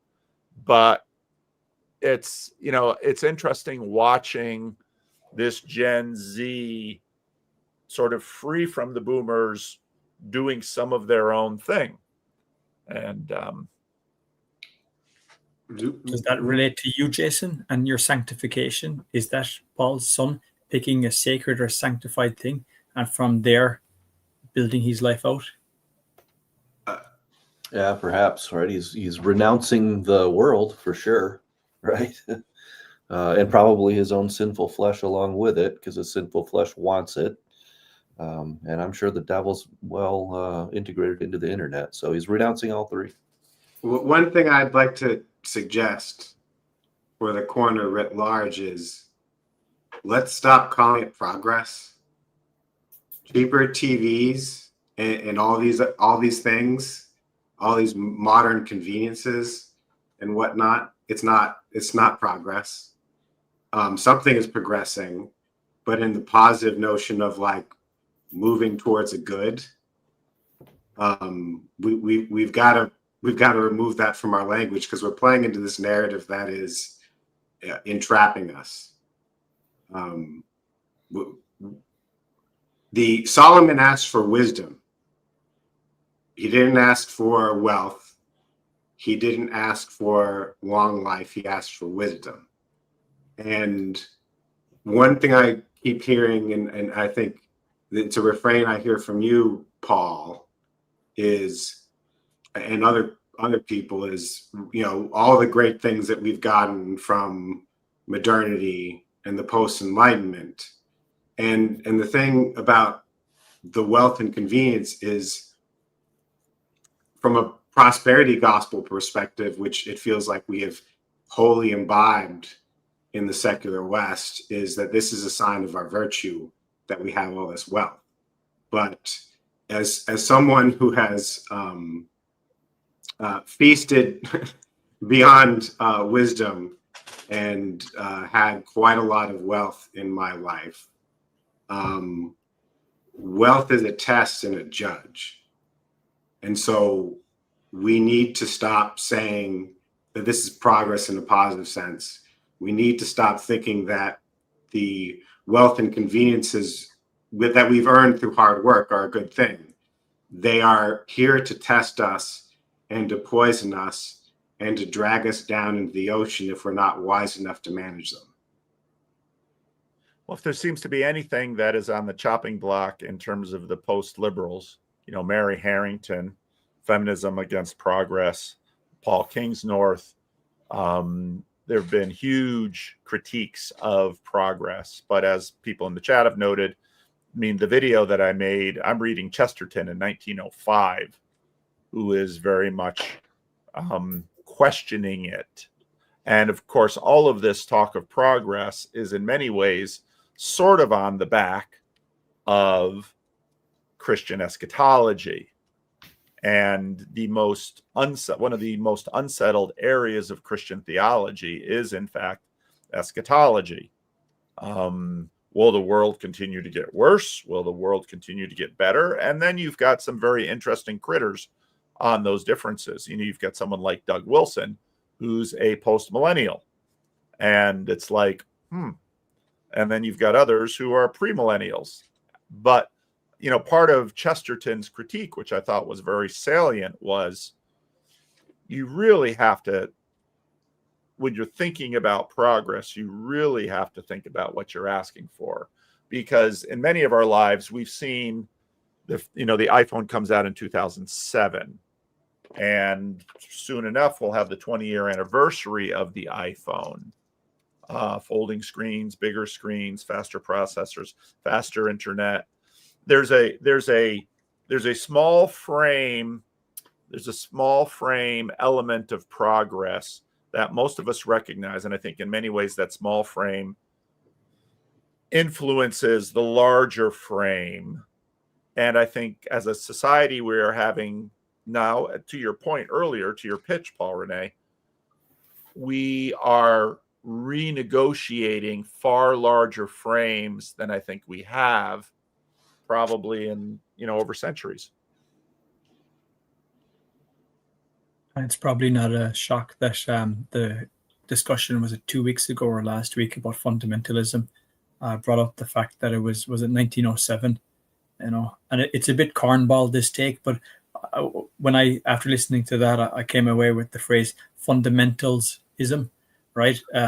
Which is a bit goofy, right? But I think that gets to this reframing question, and it seems like, that's what Chesterton is about, right? What are the underpinnings?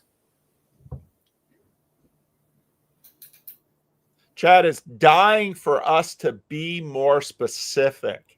And in some ways, Paul Rene has been the most specific. He's given up the women. He's given up the scotch. He's given up the pot. And, we've got two counselors here who will tell you right off the bat that for a substantial amount of our population, those are no small victories. And, I sort of get back to Jason's pitch, which is, okay, so you're working with someone who got off the booze and got off the pot and got off the porn. All right, well, what's next? Because in some ways, those very small personal challenges, we've found technical ways to overcome them. We have groups, we have various ways, but I think Jason's pitch was, what is the bigger frame we want them to go into? And so part of what I see in Christendom, the tension, let's say, between a monastic inspired orthodoxy that says, take that personal asceticism and, go and be a monk and devote your life to prayer. Or the Protestant path, which is the Charlie Kirk path, marry your girlfriend, have a child, support your church, be a good civic player.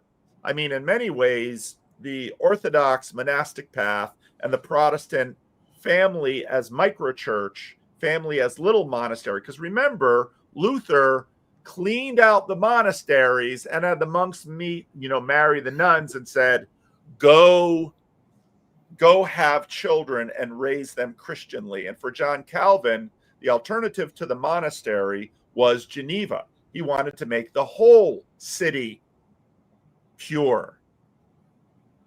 I wonder sometimes if the monastery was like a necessary developmental stage to get to this societal sanctification. And that sometimes when I see a society that just can't seem to get on the Christianity merry-go-round or train or whatever, maybe they needed to have gone through this purging where, sex is so powerful. We need some monks and nuns for a few generations before we can actually get to a monogamous marriage that we're going to stick to. It's not a stage. It's like I forget with whom I speak. Yeah, you've got it's also the mimetics thing again. You need to have people that are devoted to praying for the world and serving God with their whole selves. And to bitch about the Anglicans and Henry VIII and the original sin of that nation that they're paying for, not to speak of America's original sin yet. They cleared out the monasteries, and we need the mimetics and the spiritual value of having people like that. And that's definitely one of the problems with Protestantism is there's this egalitarian, everyone the same, everyone doing the same thing. Everyone's a saint, and there's not St. Paul, my saint, said we're all saints, we're all set aside. But there is a hierarchy, and having the monasteries, and I forget his name. He's a UPer. that's a part of the Upper Peninsula of Michigan at Midwestuary priest in a Rocor church who was in my estuary group. He recommended to me because I was sad and sulking about the divorce that hadn't quite finalized yet at that point. He said you should go spend some time in at a monastery, which I haven't done yet. But having those spaces is important, and seeing it as a developmental stage just reflects how broken we are as a society, that we think that we evolve. We don't evolve. If anything, we devolve. Listening to Paul's pitch about Calvin, I realized, crap, I'm a Protestant. It's, and then I saw somebody put up a thing about John Chrysostom, and I was like, no, don't worry. So I was like, phew, I was nearly whisked out of the Catholic fold into Protestantism. But it resonated. And, I don't think what we're talking about here is purely abstract, as opposed to trying to understand how to pull it down into the practical ways of our lives, right? And one thing I was really struck by was reading this kind of a book by a guy called John Cassian about he was a desert father, and it talks about various spirits and demons, right? And all the demons and spirits imposing upon you are what we would call how we feel, how we react, our desires, right? But to the 4th century person, these are actually agents like C.S. Lewis and the Scarlet, not the Scarlet, the Screwtape Letters, right? And in a sense, like when we're trying to look at the world around us and to consume the online, and to go back to what you're talking, Paul, to take physical into digital, right? We have to have a re-understanding of what it means to be continuously injected with these spirits, right? Why is it that I'm being forced to do this? Why am I, right? And I can take something like John Cassian, I can take some of these ideas and kind of go, yeah, I am being assailed right now, okay? And I don't necessarily need to think it's a man with a pitchfork and horns, right? But I can practically go, I don't want to look at that imagery on my phone, because although it's there, I need to actively choose to reject it, or I actively choose to turn off the ads on TV. Not in your channel. I leave those down and I turn off the volume, right? But you know what I mean? I can take this idea and actively engage in the world, right? And understand how I can interact with digital. Can I push back on Paul a little bit? Because you first and then me. So I think one of the criticisms of the monastery model is that you've got these super Christians that do all the stuff, and then the poor unwashed masses really don't have to have any standards, and that they're not held to those high standards. This goes to your differential sanctification bit. Let him finish, Paul. The two people want it. It accounted as a people are saying you're doing good work if they're challenging you. So okay, sorry. Yeah, no, I think it's very interesting point. So that would be my concern with a monastery model, is that the demand on the ordinary citizen then becomes very low, because we've got this super class that does all the things, and then if the peasants are drinking and fornicating and so on, that's not such a big problem, and maybe they can be tidied up by the church itself rather than personal sanctification. So I think there's a lot of misunderstandings there. So my ex-wife, when I first brought her to Pascha, which is what we call Easter, it means Passover. It's like Pascua in Spanish, yeah. She didn't actually understand that we were drinking booze after service in the church. It didn't dawn on her, because she's from some non-denominational Baptist thing or whatever. And the thing is like, monks and nuns and priests, I mean, they drink and they smoke. So that's one thing. And like only priest, during certain times of year. Yeah. And the reality of what was going on inside the monastery might be different than and priests are an icon of Christ, and a fractal emanation of Christ into a particular context, and a father over their parish. But they're able to do that through grace, not through themselves. And as Christ sacrificed himself for the world and made himself lower than others, the monks and nuns are making themselves lower in order to serve the whole world. You know, some people say that the only reason the world hasn't burned to a cinder is because we still have monastics praying for it. And so seeing that as somehow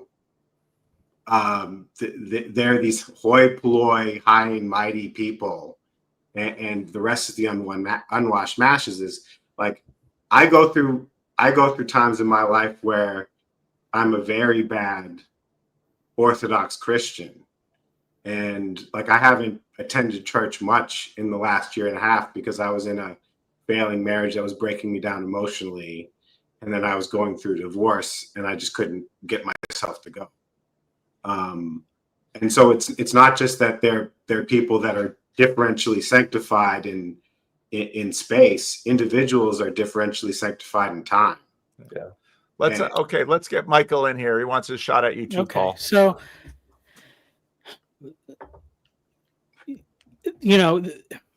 if someone has devoted their life to God, then they are obliged to follow him in whatever way he directs, and that includes submission of all of your natural drives and things that are part of the good created order and all those things. So for myself, I came to that realization first, that obviously there is a distinction between the Christian sexual ethic and the world sexual ethic, in it when I was a high schooler. And then I pursued a career in the ministry, believing that was to be, that is the highest calling. Now, for most of that time, for a lot of that time, I was single, and like evangelical have their monasteries too. They just they don't. It's not always a permanent thing, but you can be single and put to good work in a lot of ways. YWAM. Yeah, and they send them on the missionary field and all this stuff. Always in mind wanting that.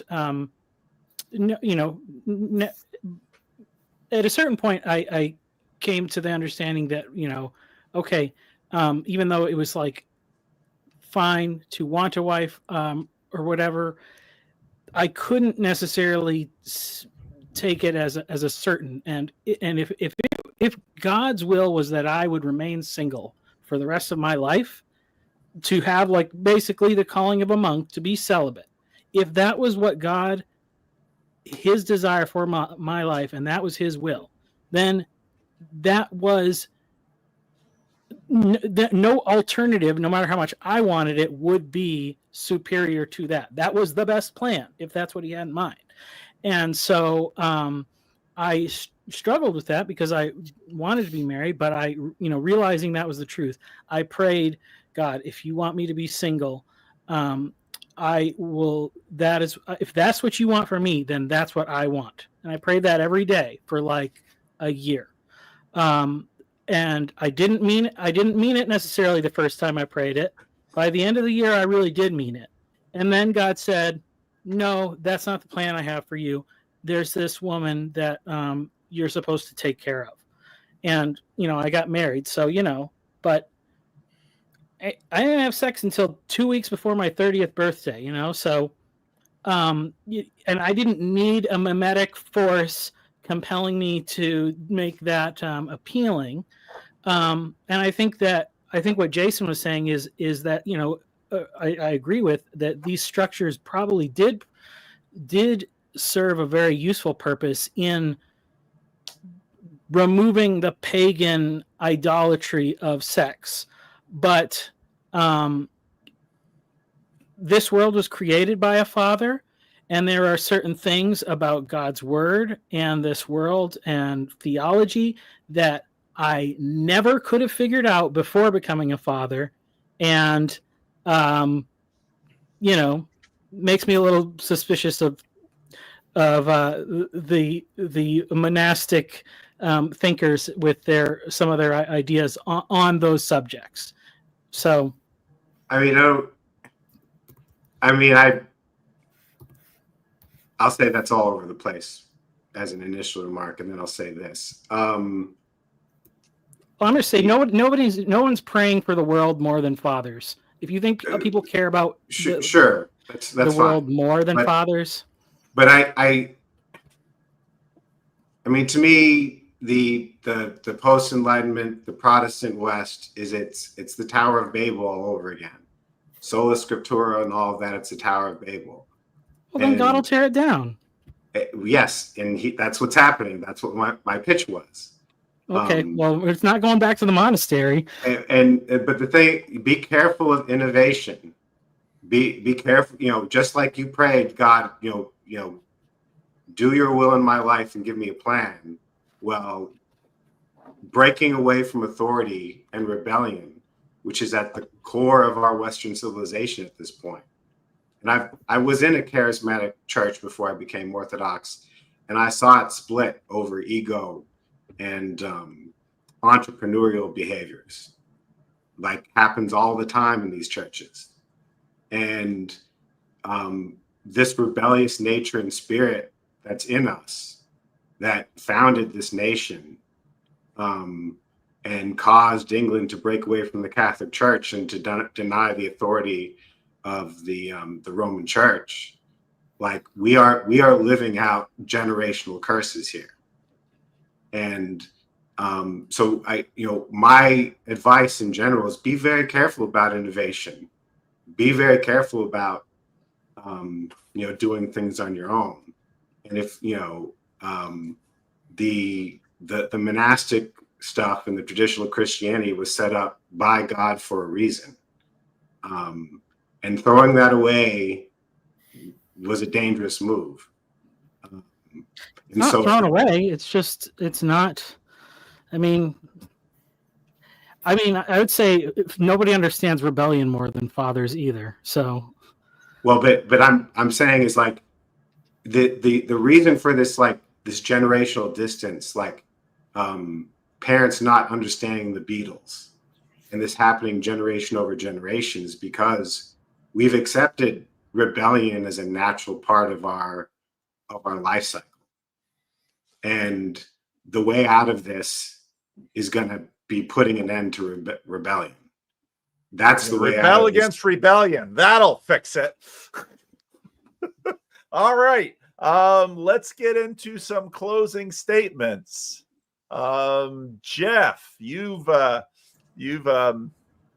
listened to much of this conversation. You sacrificed the most to be here.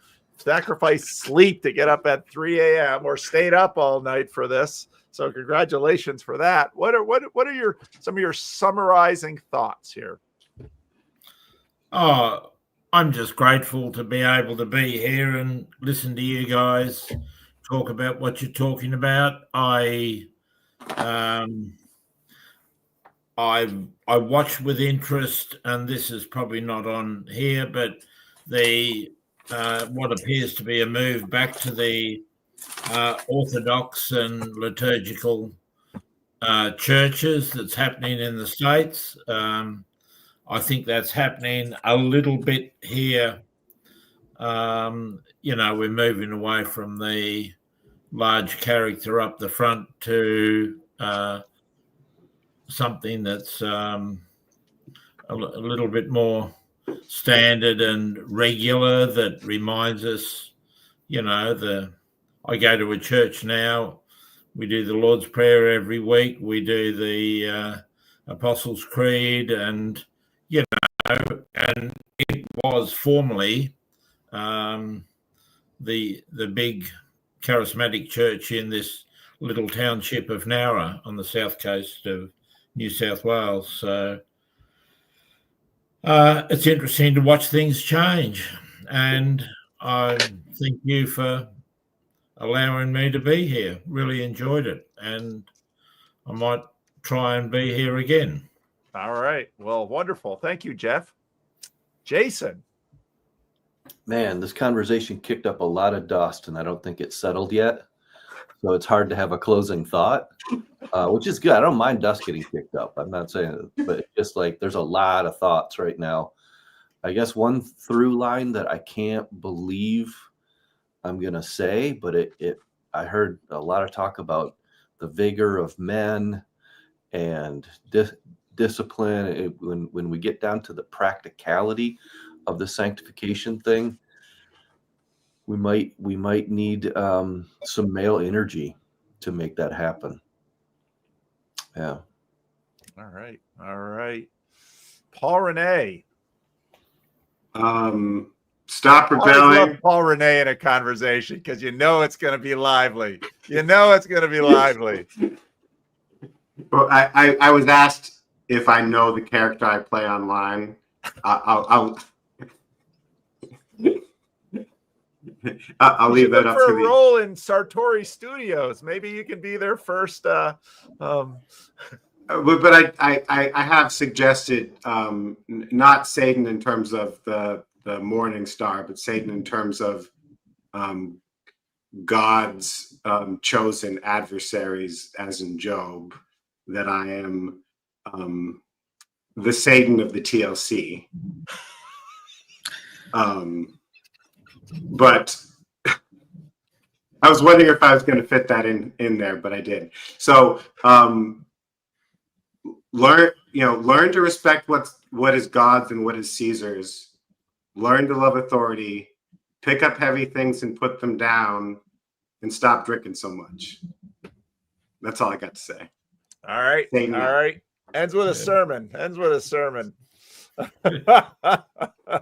All right, Jeremy.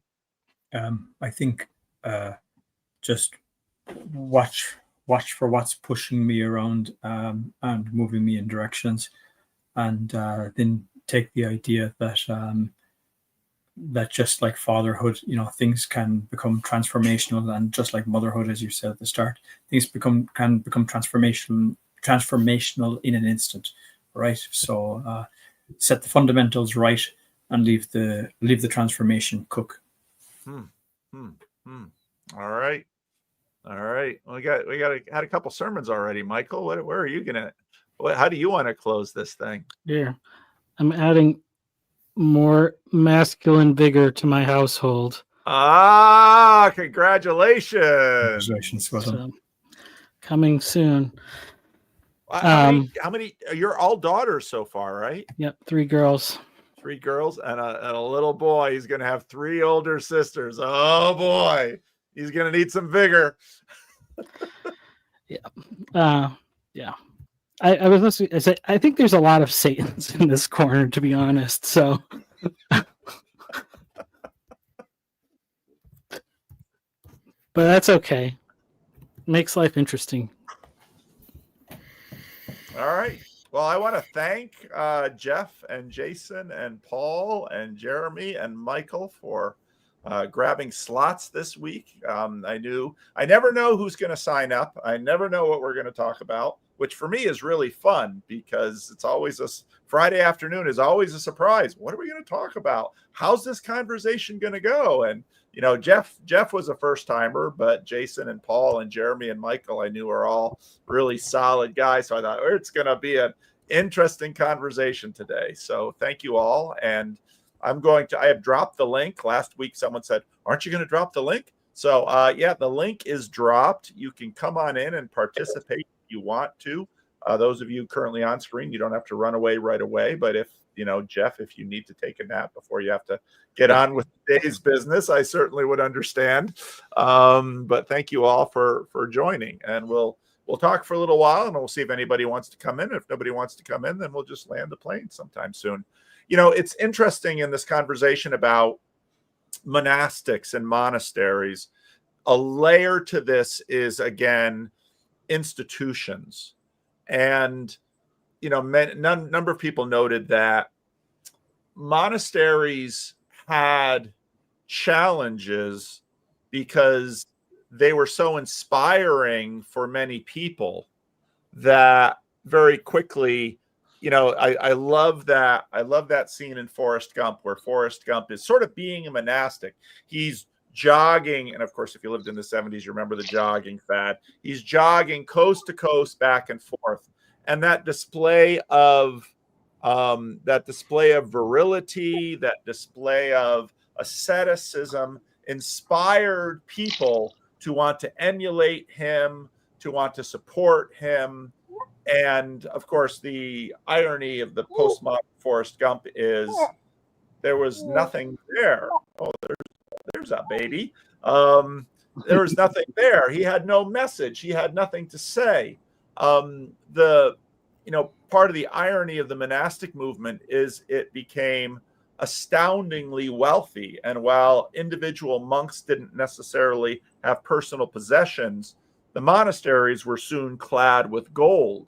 And so you basically had these successive waves within monasticism where you have these subsequent monasteries seeing the problem and trying to address it. No, we're going to be really, really poor. We're not going to have buildings. We're only going to beg. We're only going to be on the streets. And you saw all of that attempting to keep let's say, the pure root going. And so then by the time of the Protestant Reformation, there was a lot of pushback on monastic abuse, hypocrisy, and corruption. And I think so part of what happens with Protestants was you can see already a checks and balances in a family, because part of what you had with male-female opponent processing was in monogamy, men and women were going to hold each other to account in certain ways that would be sort of anti-corruption. Now, there's ways, of course, that the whole family can be corrupted too. There's no foolproof in corruption, but it's interesting to me how, on one hand, in the West, there was a serious moving away from monasticism and a serious move towards secularization of holiness in cities, which also has its corruptions and failures too. And I think in some ways, but the monasteries never went anywhere, and the Protestants had different kinds of monastics and different kinds of monastic hierarchies. And so to me, a lot of that question is about institutionalization and how that can go. So I just want to say, that kind of an idea I've been trying to figure out, and I think this is some of the solution is, the mega church phase may be on the way out ultimately, but right now they are the holders of vast wealth and resources, including people and families. And I think that the and best they're attacked thing, for corruption. Yes. And the best thing for them to perpetuate is not to keep growing, but to find ways to share those riches. Back. This is actually the funny thing is, like, if the mega churches decide that they want to take up redeemed Zoomers Reconquista, they can one shot that, send some families to all the little dying churches in your city. Wow, what a vision.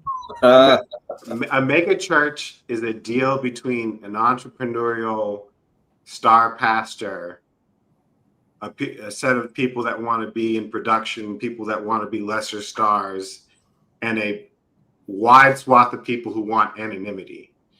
And that is very fitting for the age we're in, which is why they're not going to give it up until it collapses under its own weight.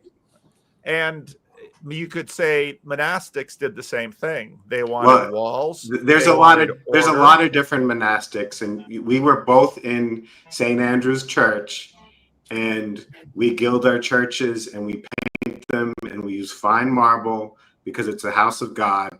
And I don't know everything about the history of monasticism. I'm sure in the East, in the deserts, it was a bit different than it was in the West. But I'm not gonna hold it against a monastery for having nice things. All right. Personally. All right. Ranfi, you're on there. I don't know if what say you? I've been kind of listening listening through on some and big off. trees. Yeah, I'm still on the pilgrimage. Got a couple more days before I'm back to reality. But what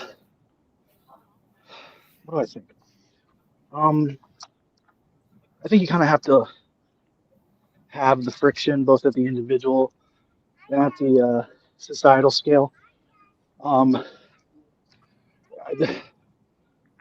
even within yourself, like when I think about my journey to where I'm at today, it's almost been like an opponent processing to myself. I was a Methodist and now Catholic, right? And when I see that, I was young when I was a Methodist, and I felt like I needed more structure. But that's maybe not for everybody. Maybe people will get mad at saying that. Me saying that. I also find that you see that between people. I've had arguments recently with my brother-in-law about certain things, and it seems to be not less about the content and more about our modes of being. So that's interesting. And then I think you kind of see that at scale play out too in society, whether it's right and left or whether it's with Protestantism and Catholicism or Orthodoxy. So in some ways, I think the friction is necessary. That's the reality. You brushing up against the opponent processing the reality in order to grow. I don't know. All right. Thank you, Ranfi. Zach, what's on your mind? First time to these estuaries, and I just appreciate the format and want to learn more about how you guys do things. Well, this is, if you look at the beginning, we do it estuary style, and which I mean, the reason we do it estuary style, it sort of opens up a conversation in a surprising way. Someone in the comments said, does the comment get a vote? Maybe I'll figure out a way to do that in the future. The comment would get one vote. They wouldn't get any more than one because otherwise the comment's a little too chaotic. But well, tell us a little bit more about yourself, Zach. Well, I'm in Tulsa, Oklahoma here. I'm a Canadian. I moved just after Trump was elected, which is kind of an interesting time. I have 4 kids. We have taken in 1 teenager as well, and wow. I personally am kind of just figuring out how to have a future for my children with the changing future here. Yeah. All right. Was it a job that brought you to Tulsa, Oklahoma, or you just really like flat land? My wife grew up in Tulsa. We met doing Youth with a Mission, and we Protestant monastics. Here. Yes, yes. I have a lot of interesting observations on the pros and cons there. Well, let's hear a few. There's some talk about sex in the chat, I think there is a real burden where it's like, how do men and women like cohabulate the same space, where it's like YWAM treats it very much like no dating, but I know many YWAMers who the leaders ended up marrying one of the students, and or there's an affair between one of the base leaders, and it's like you have all these, and those things divide, and like my observation is we don't know how to repair. It's like a lot of these things we build are very easily torn down. And when I was, the base I was at for the longest was in Los Angeles, and they'd suffered from there's an affair, and it was very tricky to try to know how to like exist in the space, because there's so much fear that like that would happen again. Yeah. Well, and it's interesting because it's sort of so you can segregate men and women, but then you've got the same-sex issues that, we've seen sort of manifest in the Catholic Church. And then there was, rumblings around Seraphim Rose. I don't know if any of that's true or not in the Orthodox Church, because it's interesting, with the, I saw Dreer had that the Roman Catholics had these drones put this giant head of Pope Francis over the Vatican. And I can just, of course, it's on Dreer's blog. I just imagine, thousands of Orthodox seeing that and saying, that's why we're Orthodox. We would do that. We'd only put Jesus up above, maybe the Hagia Sophia. But would the drones, would the Orthodox do that with drones? I don't know if they do that with drones. That would be just a little too Renaissance-ish. So, no, it's interesting how you get this pairing, this contrast between monasticism and the nuclear family. And there's also been in Protestant churches for a long time, there's been a vigorous conversation about singleness, because many people who are single deep within Protestants begin to say, I'm like a second-class citizen. And it's the married people who are, you've got a 2-speed system. It's the married people who are the elites, because we're not going to, I remember in the CRC, it used to be in my grandfather's age, you weren't allowed to be married if you were in seminary.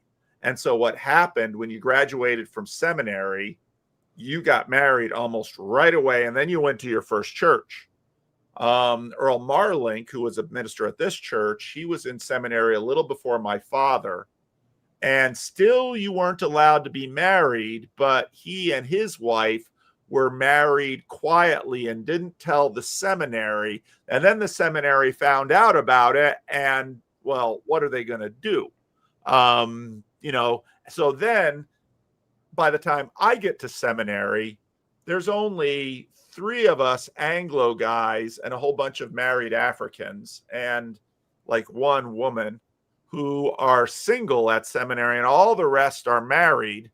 And, you know, but I knew one of my friends, actually the pastor of the Olympia CRC, where we did the Northwestuary, at the first church he went to in Paw Paw, he was a single young man. And what he had to deal with was what the calling committees are like, are you not married because you don't like girls? You know, they wanted to have that question answered. And then once he said, no, that's not the reason I'm not married, then suddenly it was game on for all of the mothers of single women in the congregation who are like, we've got a Christian Reformed, an unmarried Christian Reformed minister who actually has social skills and is not a bad looking guy. You know, maybe my daughter could be a minister's wife and some, you know, so this is something we never fully resolve. Can I add a wrinkle to that as well? Sure. The monastic and the versus the family. I serve at a women's prison.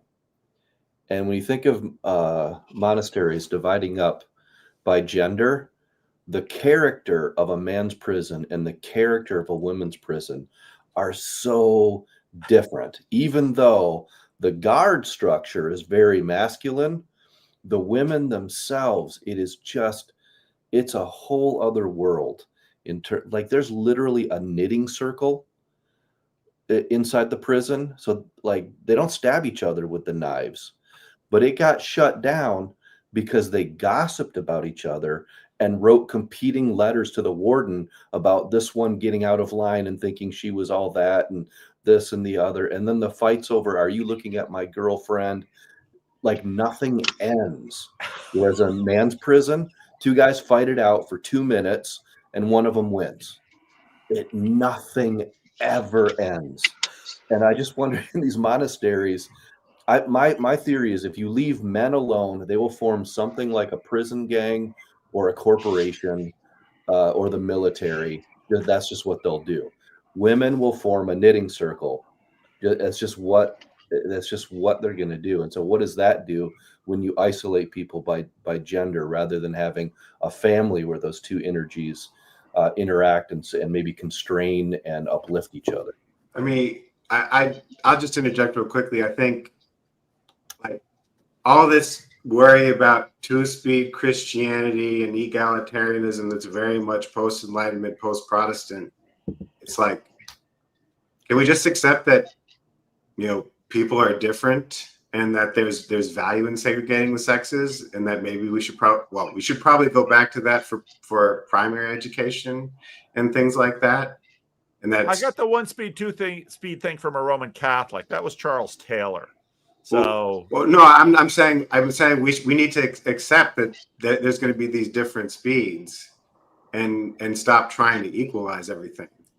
I think that's the over concern about things not being even and equal, I think is very problematic. But every complaint or criticism is in some ways the voice of rebellion.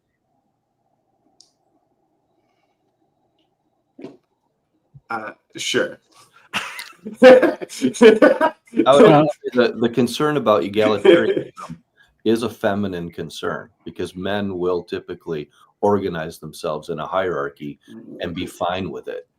Okay, but women organize themselves into gossiping circles and they spread all sorts of information that men are no the wiser for. So I think there are strange symmetries here that we ignore, and when we say, men hierarchize. So this is a problem where the church needs to get more involved in the secular realm, specifically, like, you know, and this was where I put the central thing of my idea is in the career area, because because since the Industrial Revolution, the career area has become competitive, where it used to be much more cooperative and it's, you know, and segregated. Like you should have masculine jobs that men like to do and jobs that women like to do.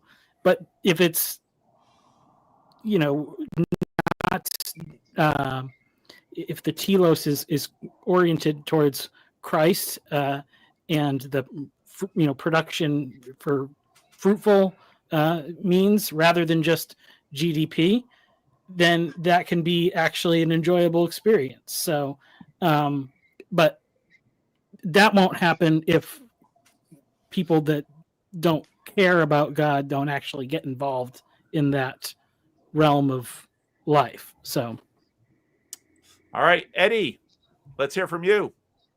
Hey, I just wanted to get in here real quick. I wanted to listen to the whole thing because I really appreciate you guys gave me so much love and attention last time that I was hoping that I could listen to everything and maybe give you all something, but unfortunately I had to have a long talk with a nice old lady about how much money she was going to have to spend on her pool. Unfortunately, so I just wanted to say that after last week's live stream, I felt very, very good about having been able to get everything off my chest. And then I realized that I didn't remember anything of what anybody said.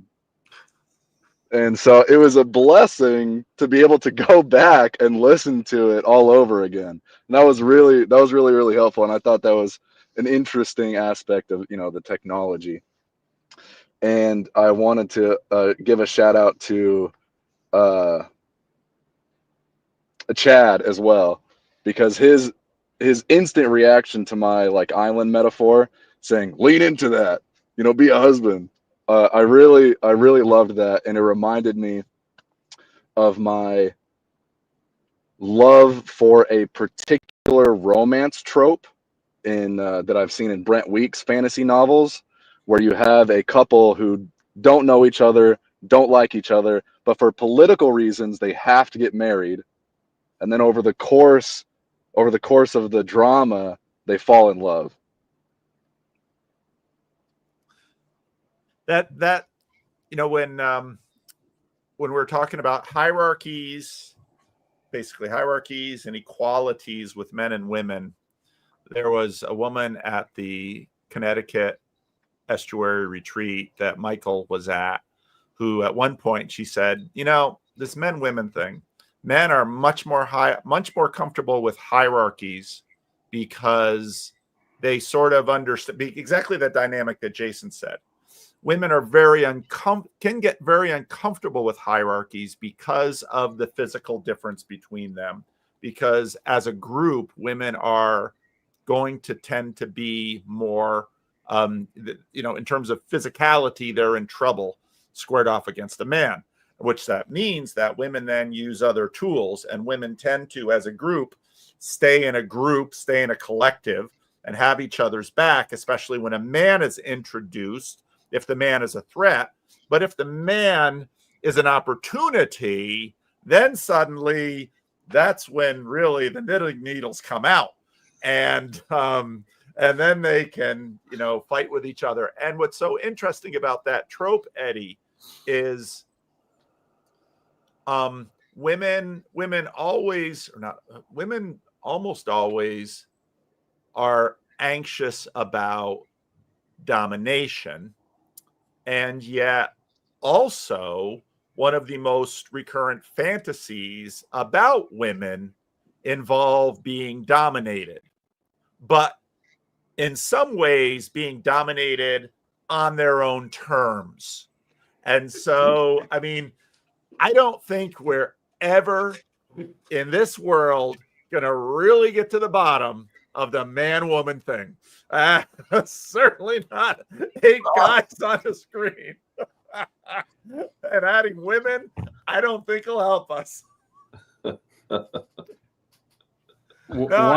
true. Go ahead.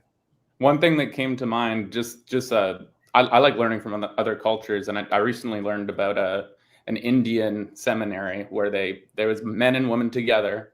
They're not no dating, they're not really even supposed to talk to each other, and the rules are pretty simple. It's like once they finish seminary, they need to get married, and once they're married, then they can start a church, and that's the rinse and repeat. And they're starting churches left, right, and center. And it's, I don't know.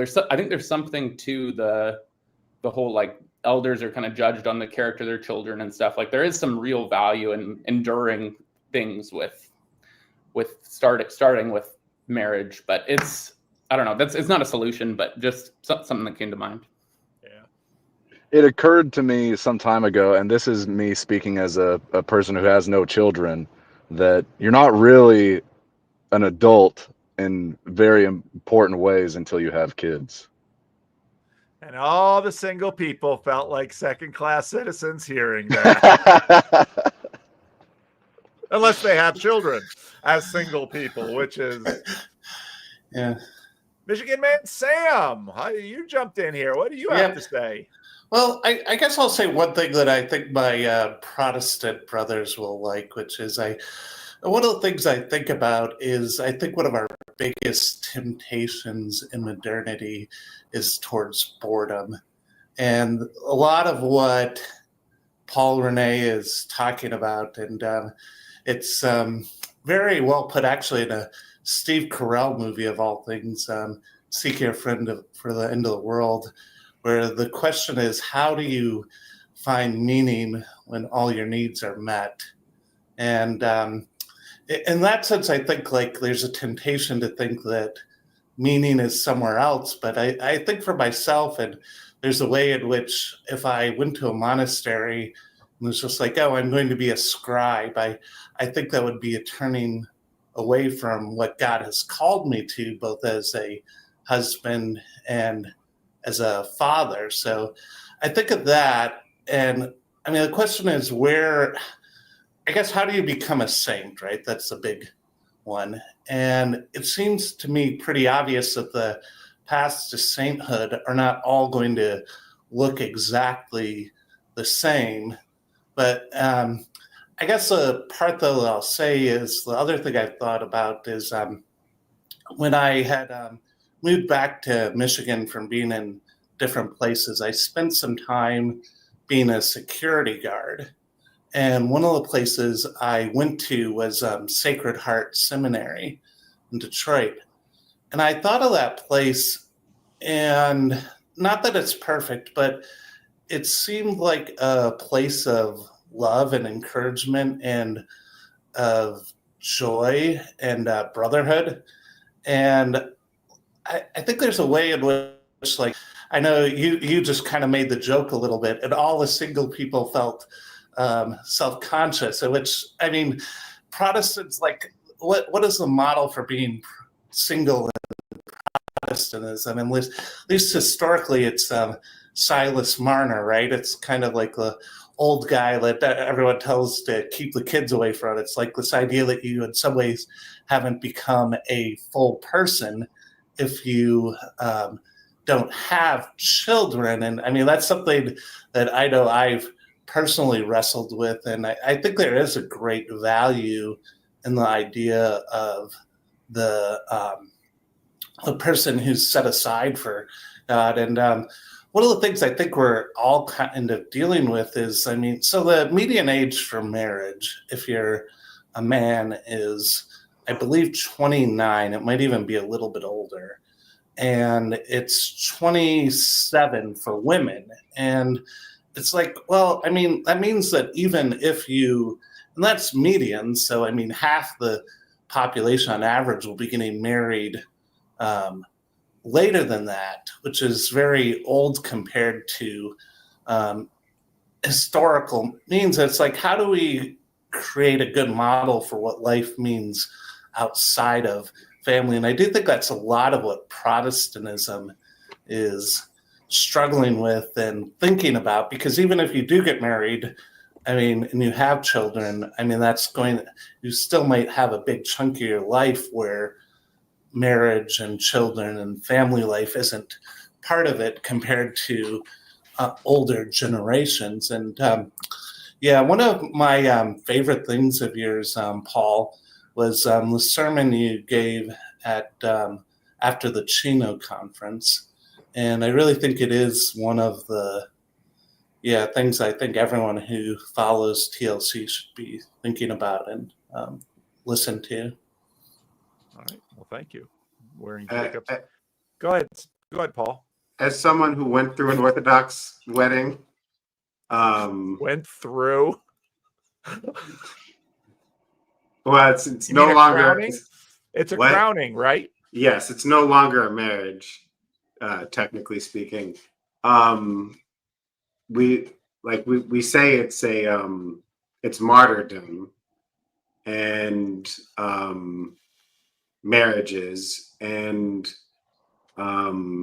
maybe the frictions in my marriage were too much for it to be productive martyrdom, but I think marriage done well, because loving people is hard, is a fine path towards sainthood. Um, uh, and I mean, I'll caveat this by saying I still love my wife, and it's still difficult to do so.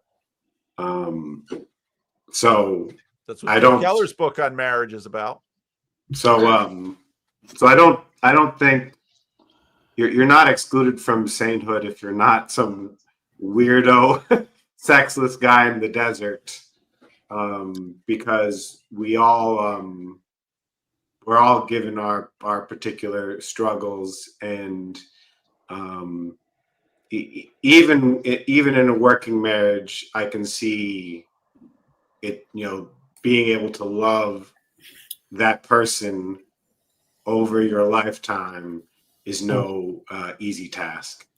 Yeah. Well, Go ahead, so, Michael. Yeah, I'm gonna hop off in a sec. So my last thing to say, I would not have been nearly as successful in my marriage if it had happened before my monastic phase. That and the willingness to give it up, and was really important to figuring out what the purpose of marriage is. That being said, I think probably most husbands and fathers would like to have a little trip back into the monastery at certain points in their life. So, but I'm gonna head out. So it's good to talk to everybody. All right, thank you, Michael. Yeah. No, I'm just thinking of the idea of sainthood, and I mean, I guess we aspire to be saints, but at the same time, it's like, I don't know. I think of the saints I know. I think of a lady who she was in her 70s actually, and she worked a job in a auto manufacturing plant that she had started after she was a cancer survivor in her 60s. But she had a son who was in his 50s that she was a primary caretaker of. And I remember just telling her one day, like, man, like, it seems like you do a whole lot, and you're, I'm sure your son, even if he can't communicate it very well, really appreciates everything that you do.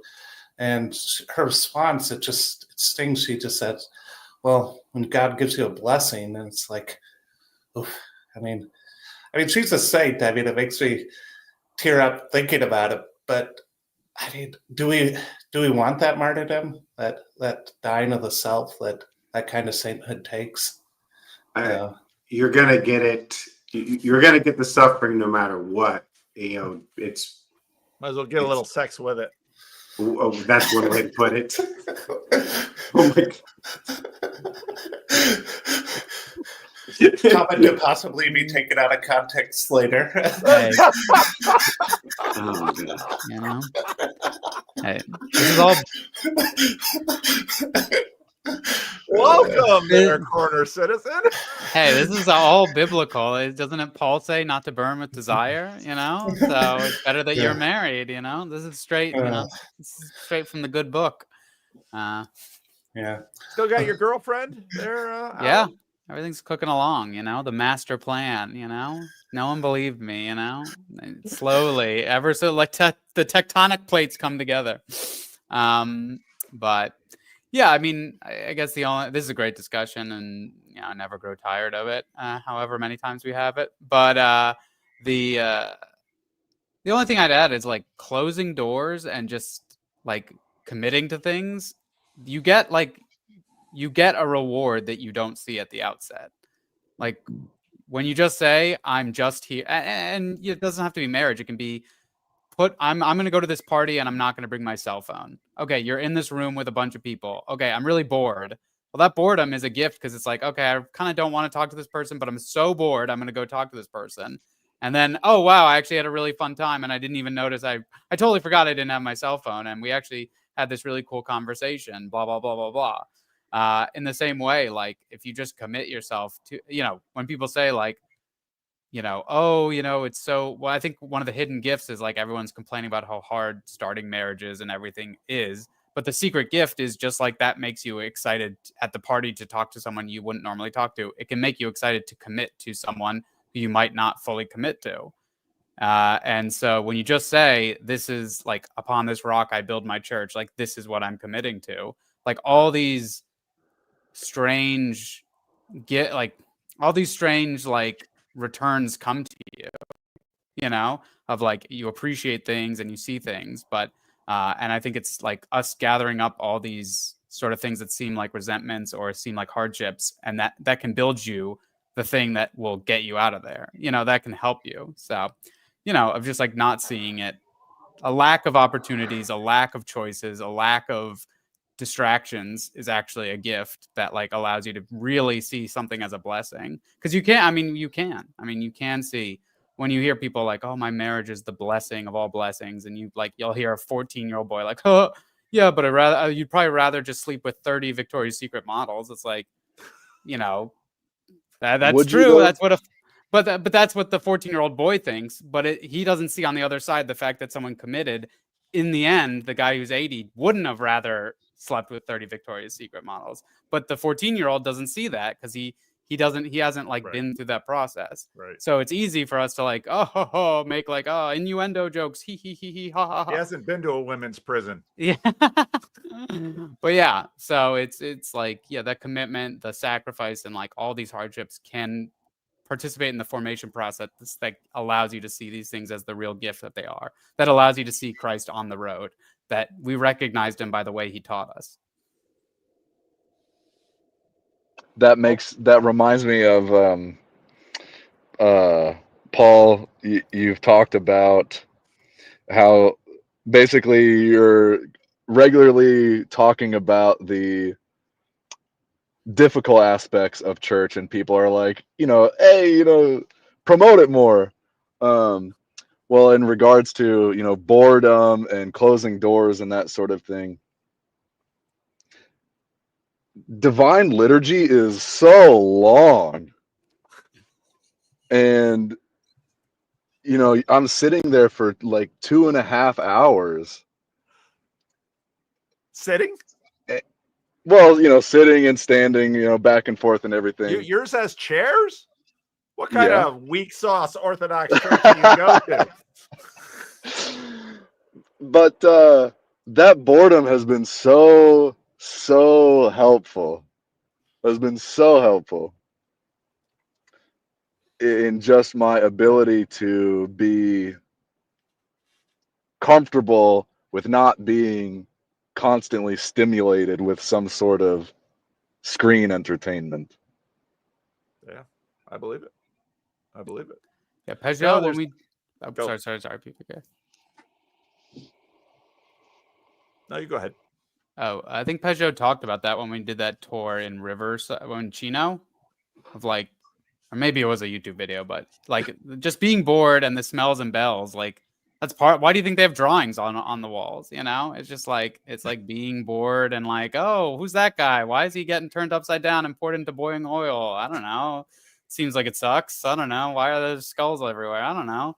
So like, I think, the few Eastern Orthodox liturgies I've gone to is like, yeah, it's like super valuable. Just like, I can't pay attention to someone singing in Greek for 2 hours. Like, I'm like, okay, they're still talking a language I don't know. Okay, great. Well, my fingernails are looking interesting and this and that. But yeah, that's, to me, I don't know. I mean, I think this is abuse.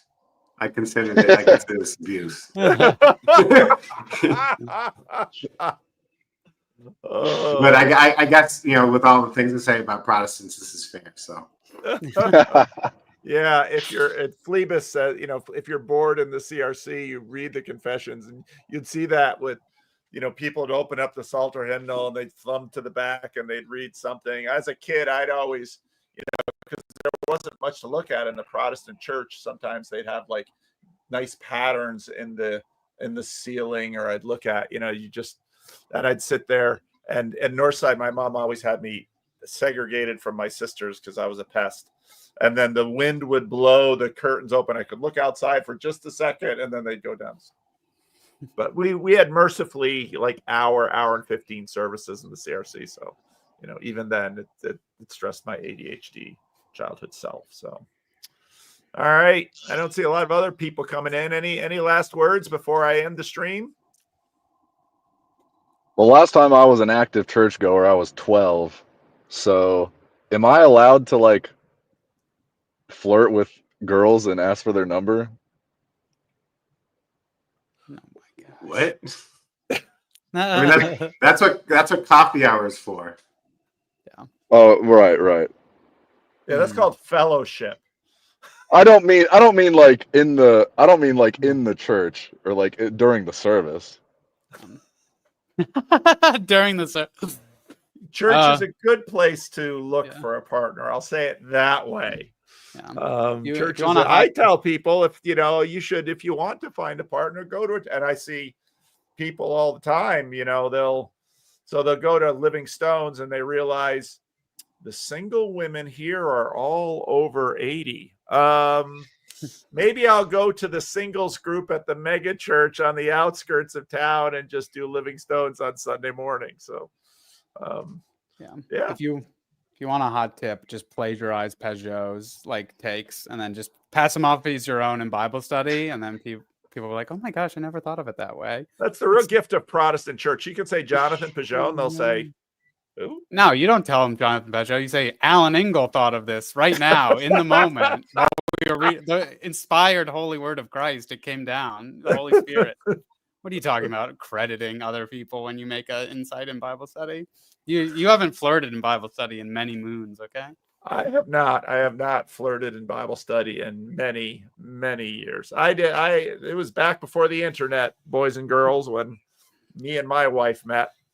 But as you know, in terms of what our one gentleman said, Christian Missions was a place where you could that was a good place in college to get to know women, and because you're looking for other girls who are serious about Christianity, and you get to spend a lot of time together, and there's not a lot of pressure because you're just there and you get to know each other. I always found Bible studies and mission groups, mission trips, mission retreats, excellent places to find Christian young women who could become wives. So I know about today all those dating apps. I'm sure they got Christian dating apps. I know they had Christian websites. Do they have Christian dating apps?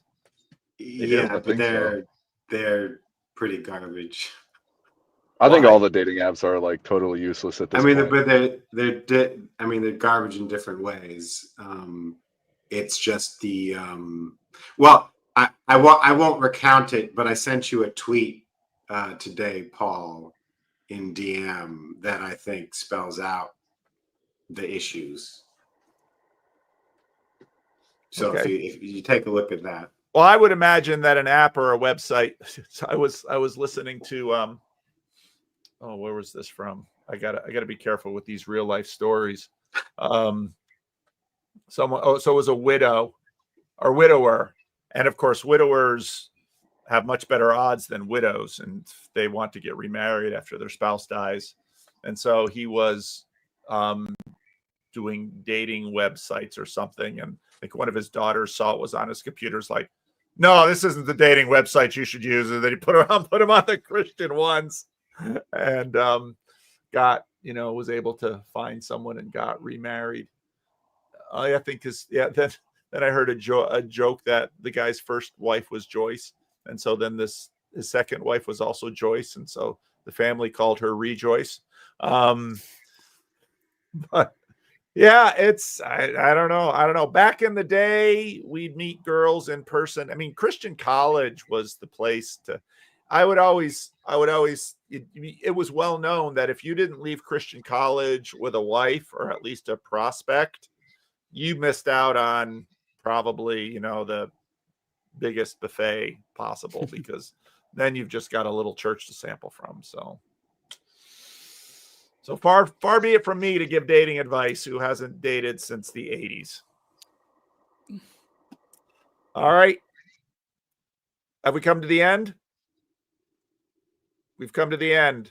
All right. Any y'all don't see what any branding requests? How about the holy smoke and mirrors? Here we go. Ooh,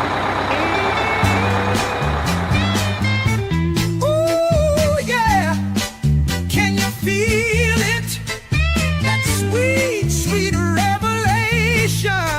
The truth is served, take a sip. Ooh, it's a holy sensation. Sip the Kool-Aid, baby. Pass the cup, don't say maybe. Once you're in, you're never out. Say amen, scream and shout. Sip the Kool-Aid, baby. Pass the cup, don't say maybe. That's a baby. Once you're in, you're never out. Say amen, scream and shout. Now don't you question, just obey. Groove with us and fade away.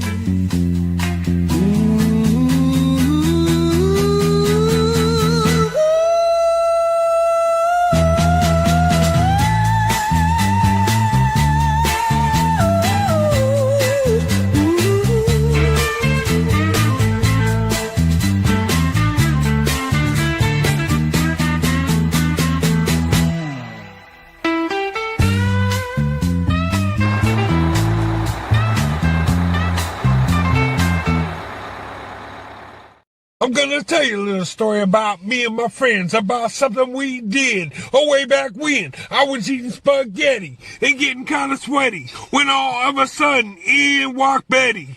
Betty was my girl in these old days, and she had a lot of friends that were walking my way. I said first there was Helen, then there was Ellen, but the best of them all, she had the name of Llewellyn. She had the gleamiest eyes and the prettiest pose. But get this, Paul, she had some pony elbows. But back to the point. The point was this. Betty was jealous of my friend Sis. Sis at 7, Liz at 8. I thought the plan had worked, but it didn't work great. But take Fred's advice and never try that. It probably won't work and you might get slapped. Slapped. Yep. That's my favorite of your raps, Fred. Here it is. Soda. Gotta have it. One love, baby. Freddie's drug. All right, here we go. Ready. All right. One love. 52. All right. 52 in the can.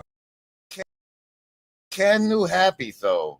Great Ken knew happy, and I can rejoice about that. Although this world will devastate you, and rejoice although this world will penetrate you, and rejoice although you will not survive. Rejoice you'll never make it out alive. Excellent rehearsal, gentlemen. And rejoice, your hair, it smells like burning hair. Oh, rejoice, your nails all got shoot off. Oh, rejoice, and holy fuck, you're bleeding there. Oh, rejoice, you burn your whole beard off. Rejoice, despite the fact this world will hurt you. And rejoice despite the fact this world will kill you. And rejoice despite the fact this world will tear you to shreds. Rejoice because you're trying your best. Hey, I love that one, dude. That's gorgeous. Thank you, brother. Wait, who's that brother? You heard your neighbor go on about Jesus. They claim their life is renewed. You're happy for them and wonder about it point, but surely that isn't for you. Well, what does it mean, and where does life lead, and what they say, could it be true? Well, open your mind, my friend, you may find that Jesus is calling you too. We hear explanations, we try to be patient, opinions the world doesn't lack. They say he's the way, have faith and be safe. It's almost as simple as that. You've looked for a sign, well this is the time. The answers have come into view. Here wipe all your tears and cancel your fears. Well, Jesus is calling you to a strong hesitation for great invitation, a feeling we've all felt ourselves. And now we are gathered at life-giving water, it overflows out of the well. Well, he is the man and he has a plan. You're wondering what you should do. I tell you, arise, repent, be baptized, for Jesus is calling you to. Though life won't be perfect, few things will be certain. We follow with all of our hearts. We walk in the light, we can see with our eyes. We understand only in part. We pick up our cross, we don't count our loss. What else is there left to do? The way it is right, his burden is light. Yes, Jesus is calling you to. We all know there's something that's wrong with existence. The nations are warring with blame. But what if I told you a good guy, he loves you, but sin, it has kept us away. There's got to be more, and you can be sure eternity time flies into. But as your days in, you'll still have a friend when Jesus is calling you to.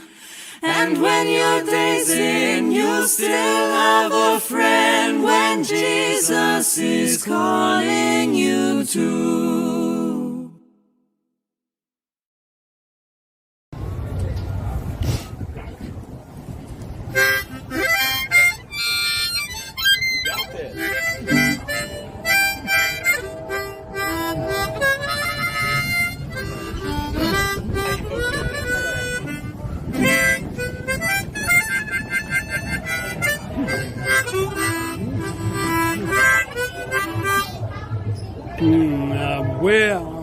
Where are you here? Oh, there I am. Hey.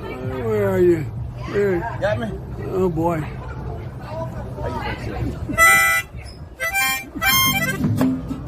Yeah. Walk with me, Lord. Walk with me. Come on, man. Walk with me, Lord. Walk with me. All that long this Jesus journey. Walk with me, Lord. Walk with me. Yeah. Walk with my mama. You walk with my mama. Walk with me. Walk with me too. You walk with my mama. Yeah. Walk with me. And walk with me too. Oh, my. Yeah. Yeah. Jesus journey. I want Jesus. Want Jesus. Walk with me. Walk with me. Yeah. Hold my hand, Lord. Hold my hand. Hold my hand, Lord. Hold my hand. All along this Jesus journey. Hold my hand, Lord. And hold my hand.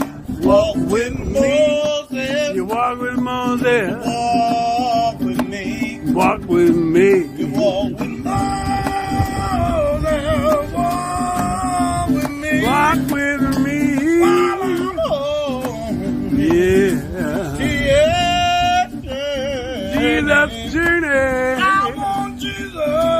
Jesus to walk with me.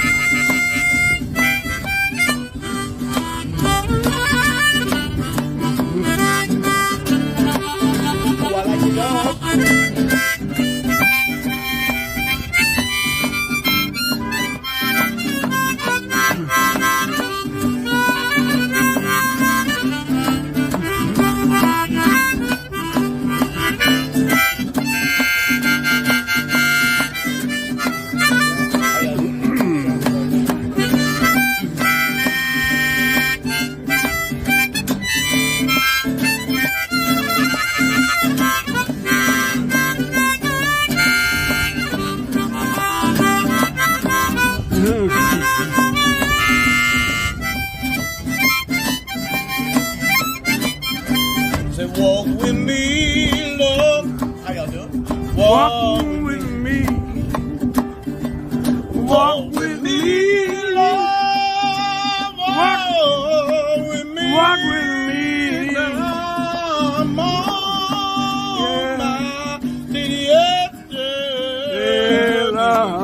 I want Jesus. I want Jesus to walk with me. To walk with me. Walk with David, a little shepherd boy.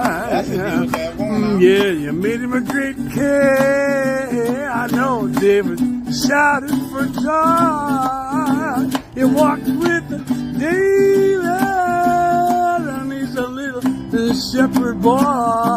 You made him a great king. And David shouted for joy. That's right. Oh, yeah. So walk with me, Lord. Walk with me. Walk with me, Lord. Walk with me. All along this Jesus journey. Walk with me, Lord. Walk with me. You gotta walk with me, Lord. Yeah! That was rocking great, brother. Oh, yeah.